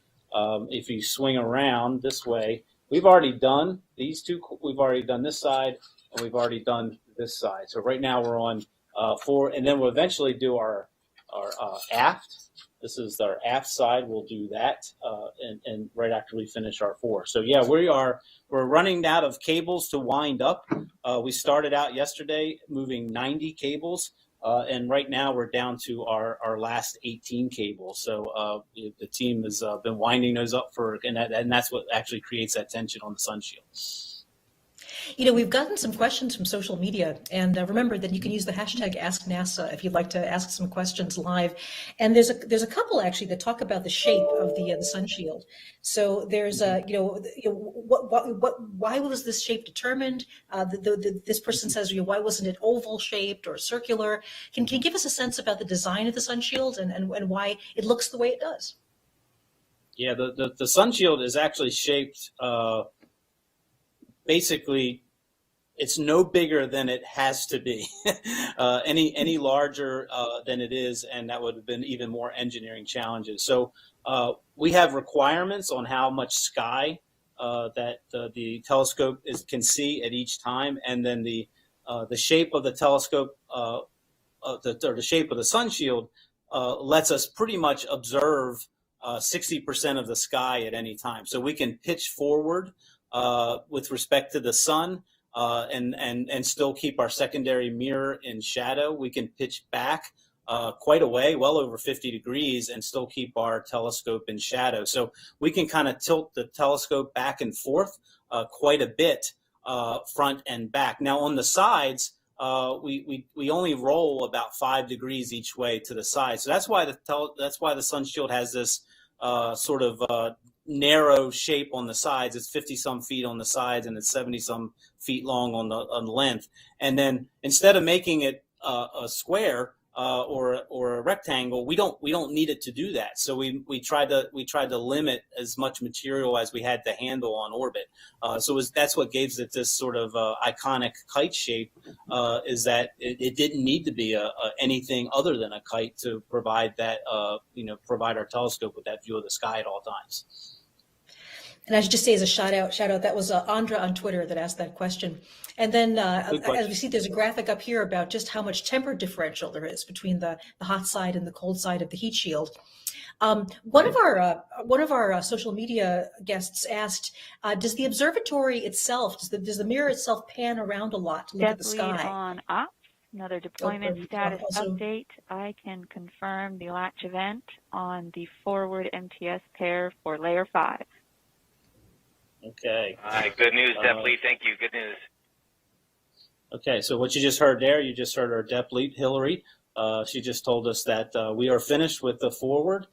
So we've done 4 of our 6 corners. And OC, you are go to execute. Spin that image around to the backside, and we got 1 to go. So we're really getting down to the finish line now.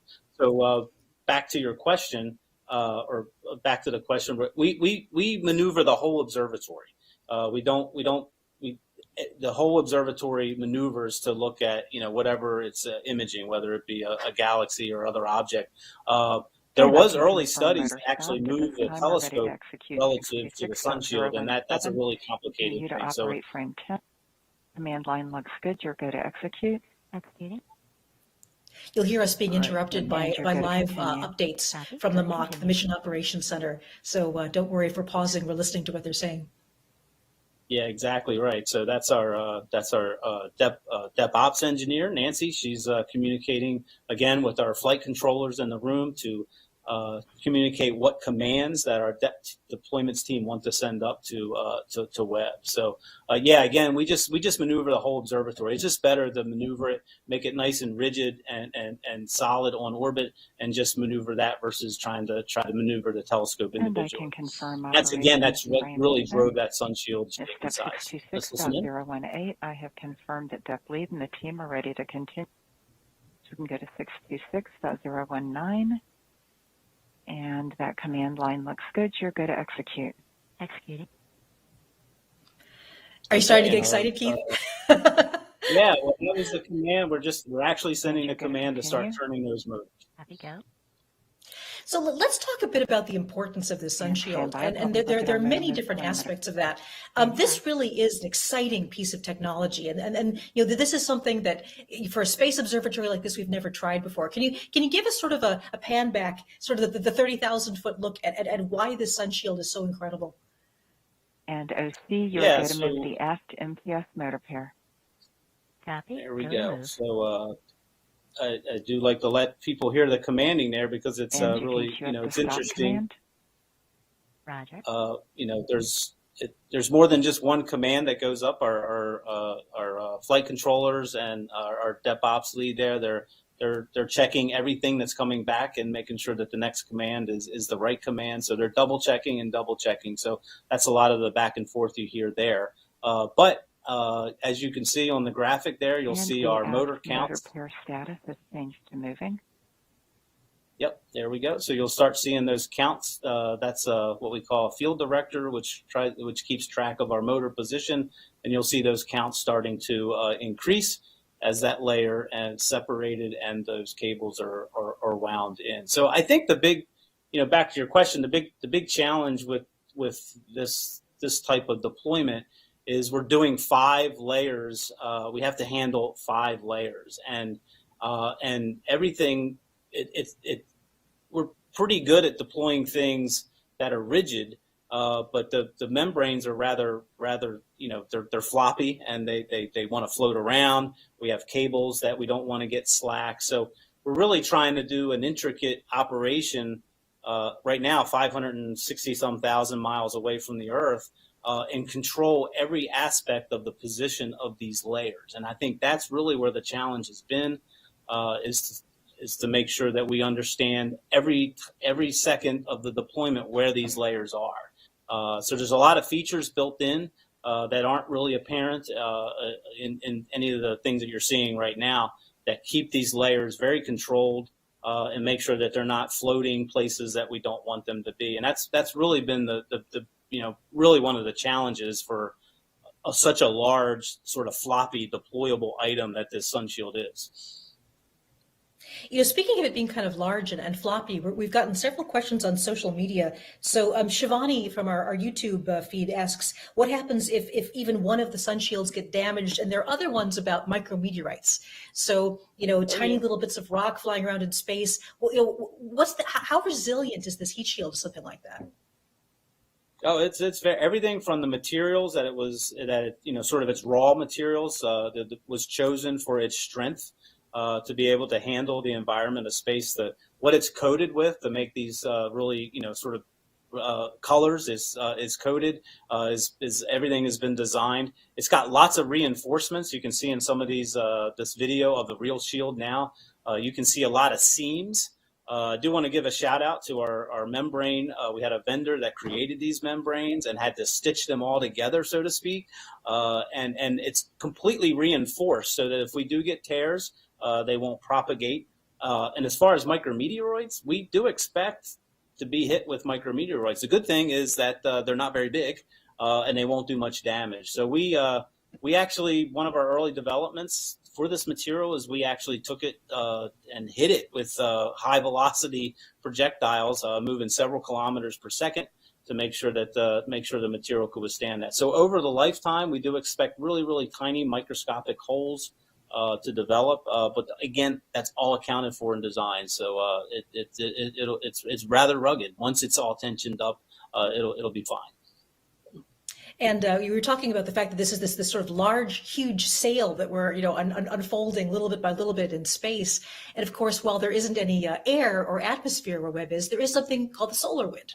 And the solar wind is actually a wind of high energy particles that are coming off from the sun. So not a wind in the way we think of it, but a wind of actually high energy particles. Does the solar wind have any effect on the heat shield and its pointing?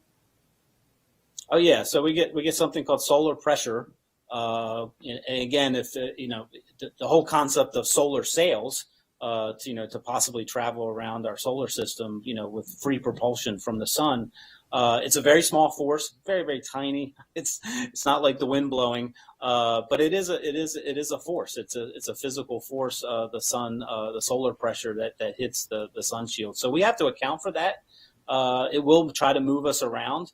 The biggest thing that it does to us is it's offset. So what I mean by that is the solar pressure will tend to try to turn us, and we counter that turning force with some reaction wheels in the spacecraft.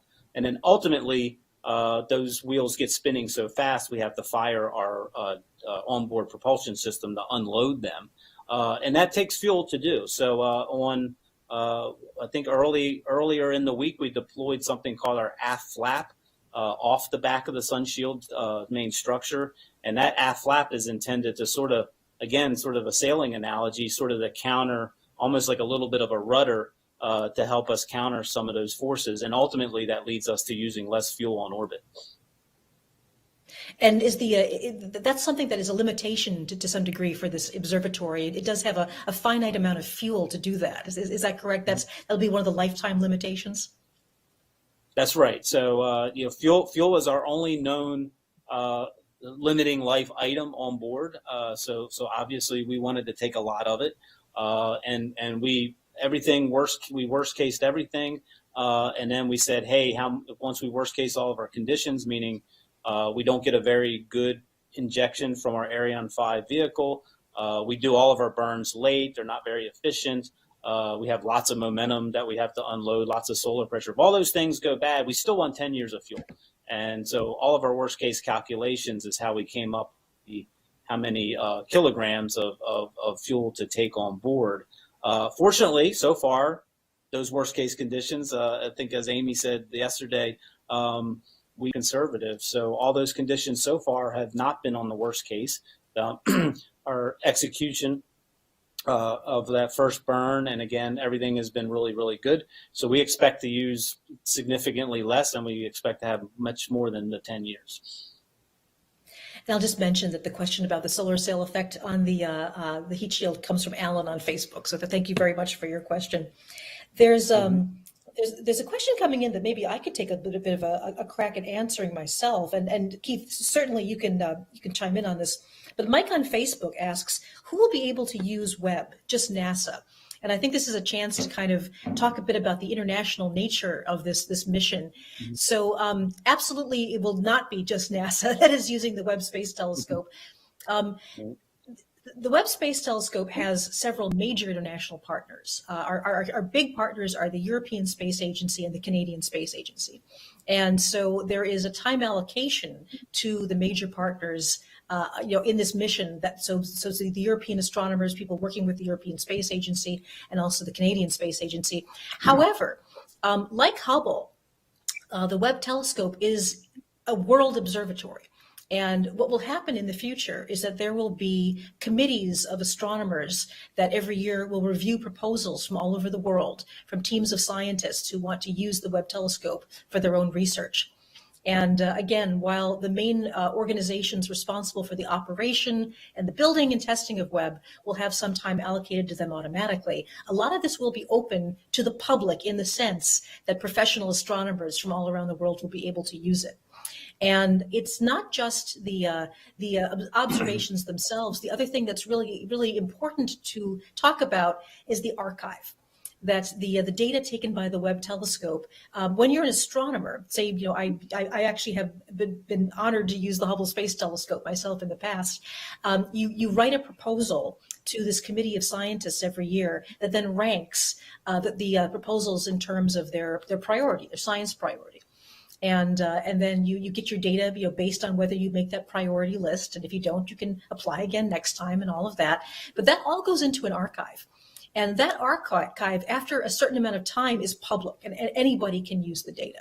So if you're a scientist that's won the proposal, you should get a first chance to look at your data and make your discoveries and observations that you want to. But then eventually that data gets put into an archive where anybody can use the data. So this is a world treasure. It's not just NASA that will be using this observatory, and it's not just NASA that built the observatory and launched the observatory. This has been an international program from the very beginning. So that's something we're very proud of.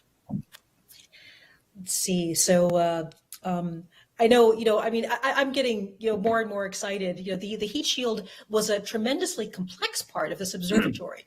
So for people that are just joining us, maybe you could give us some sense, Mike, a little bit about the number of actuators, maybe talk about what an actuator is and the number of things that had to happen to get this thing to unfold into tension. It's something that, all of us are just, thrilled to see happening so beautifully in front of us. Can you give us a sense of that? Yeah. So, one of the big things that, as we've talked about is the amount of mechanisms that we use, specifically the pin. So when we fold up all these layers, we have to sort of secure them to the primary structure, which we deployed back on day 3 after we launched.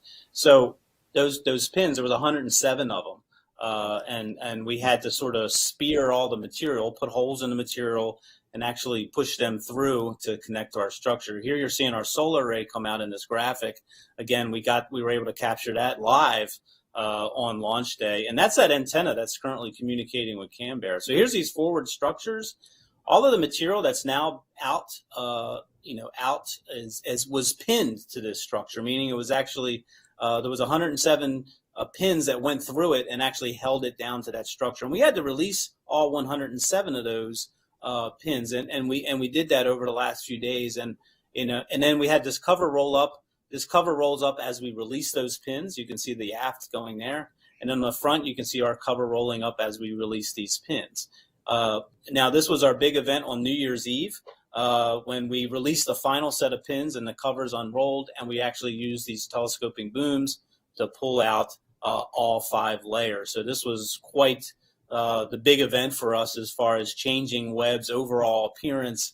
It made a dramatic change in our temperatures when we did these 2 booms. Again, you can see that cover rolling under right there. And this is our other side coming out. So I think releasing those 107 pins was quite an achievement. Again, because one doesn't release, then our membranes are trapped, and we would have had to go into a different contingency operation. So again, you're seeing what's going on right now. This is old footage of when we tested the Sunshield on the ground for the very last time. So everything you're seeing in this video right now, in this time lapse, which is probably just a few seconds long, is taking us yesterday and today to do. So you can see in this time lapse, the last layer's tensioning up, and you can see what a dramatic change that it takes as it is stretched out like that. And we have a question from Gray Squirrel on Twitter, and this is one that maybe I can take to give you a little bit of a break, Mike, but but you can jump right in. So Gray Squirrel on Twitter asks, why does it take until June to start science operations with the James Webb Space Telescope, and what else needs to happen after reaching L2? And I think this is a chance to give us a little bit of a look ahead about what's going to be going on after today and after the heat shield happens. So one of the things I can say is that a lot of this has to do with cooling the telescope down. This is an infrared telescope. The reason we have these incredible heat shields is so that the observatory itself can be very cold, very sensitive to the infrared radiation from space. And so the things that will be happening in the next few days, personally, I'm really looking forward to the deployment of the secondary mirror. There are these very large boom structures that will come out in front of Webb, and that will bring the focusing mirror. The primary mirror is that beautiful 18-segmented gold mirror that all of us have been talking about. But then there's also the secondary mirror that needs to come out on these booms that all of these 18 mirror segments will focus the light up to. And then that light will be actually reflected back down into the instrument package for Webb. And so that's one of the big deployments that will happen in the coming week. Just listening. Exactly right. That's our next one that we're really, really excited about, because that's, again, the Sunshield is great engineering. It's absolutely needed for this mission, and it's incredible. But the Sunshield is there to cool what we really want, and that's that telescope and those science instruments. So we really want to get those deployed next.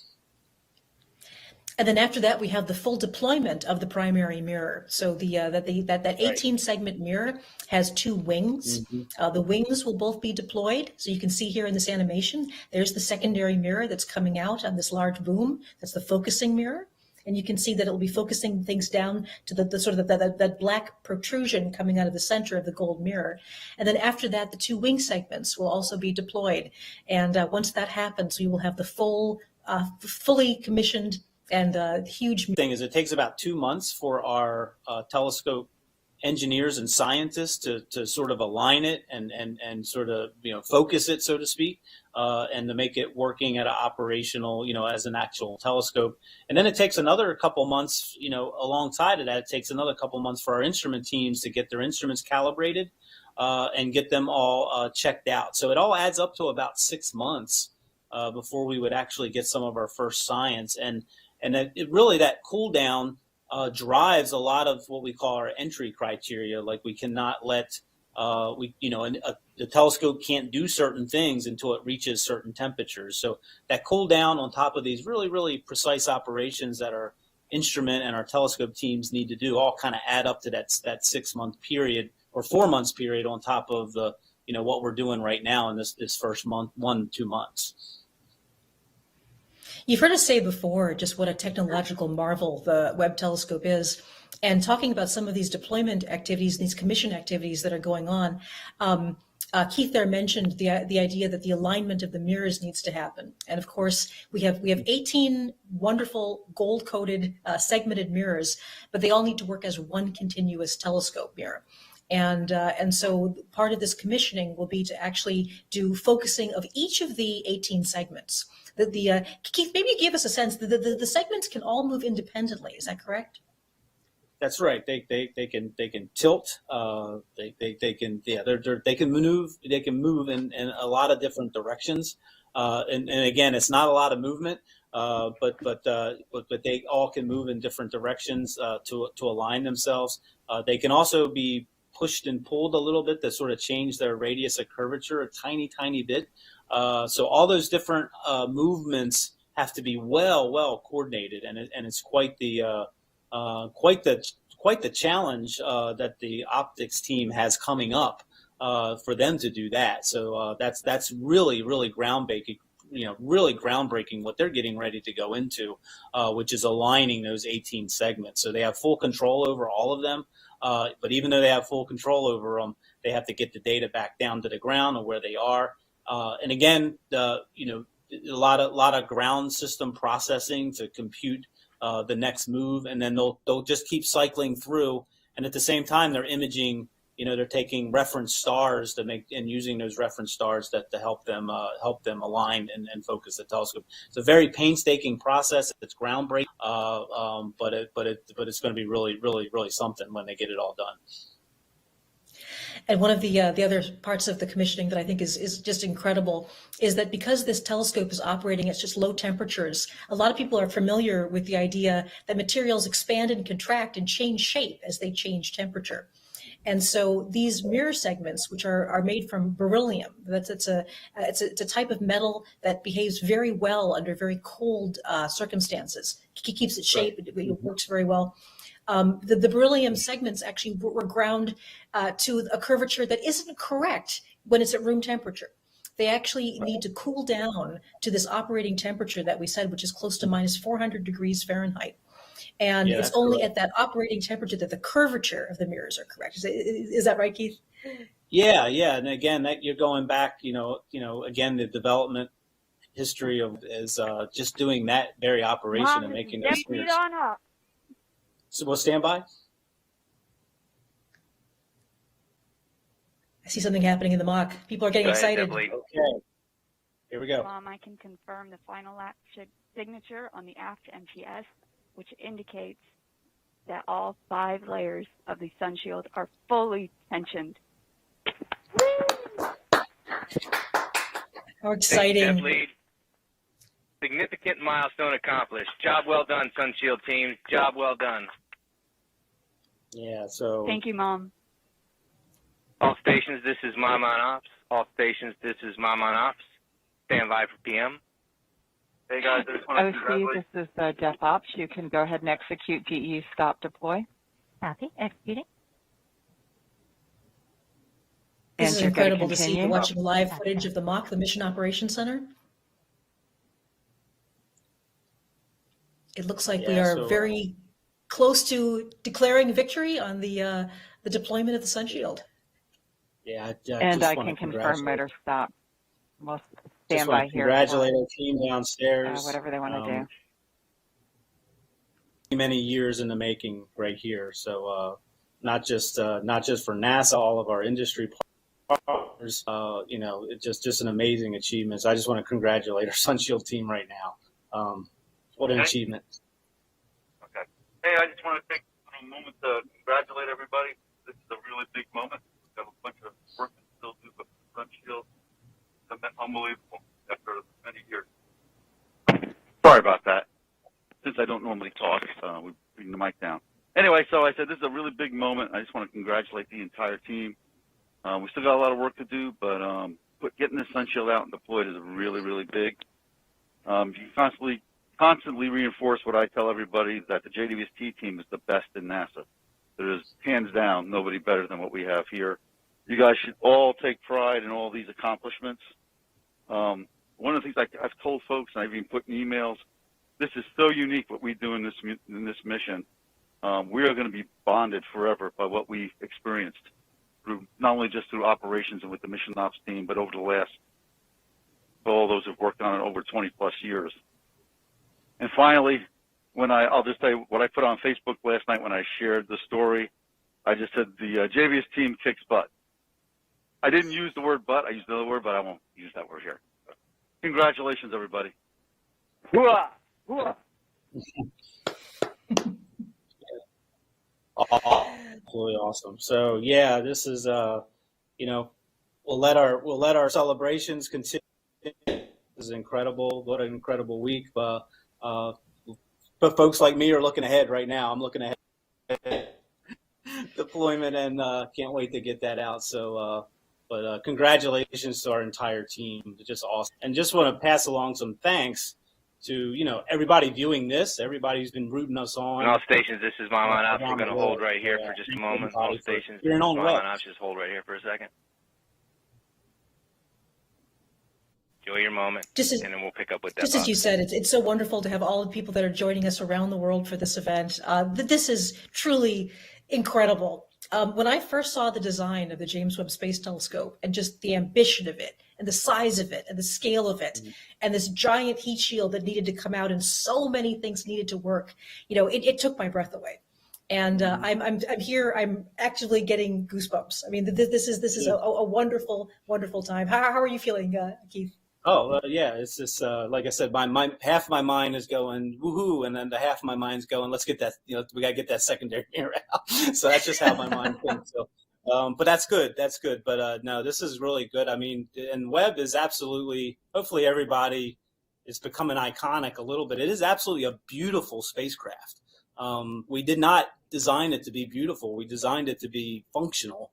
But as a fact of making it functional, it's absolutely a stunning spacecraft. I did get to spend a few minutes with it in the clean room before we shipped it down to launch, and I was just amazed at just how beautiful of a machine it is. So, and that machine is really a function of hand built by this team. So, so a salute to them. Absolutely wonderful. So to confirm, Keith, we have final confirmation that the heat shield is entirely extended and tensioned. All stations, this is Mom on Ops. We're gonna jump back into the cast here and continue with the coolest thing in space. There is nothing cooler in space than JWST. That's a fact. So, OC, this is Mom on Ops. OC on Ops. I love that. The coolest thing in space. It will be soon. As you can tell, even though we finished this up, we're going to move on to this evening's activities right off the bat. So we have some more 24-hour operation there, and we're constantly at 626.021, Deplead has confirmed that the membrane tensioning is complete. So at this time, we're ready to continue at 626.022, DEU to standby.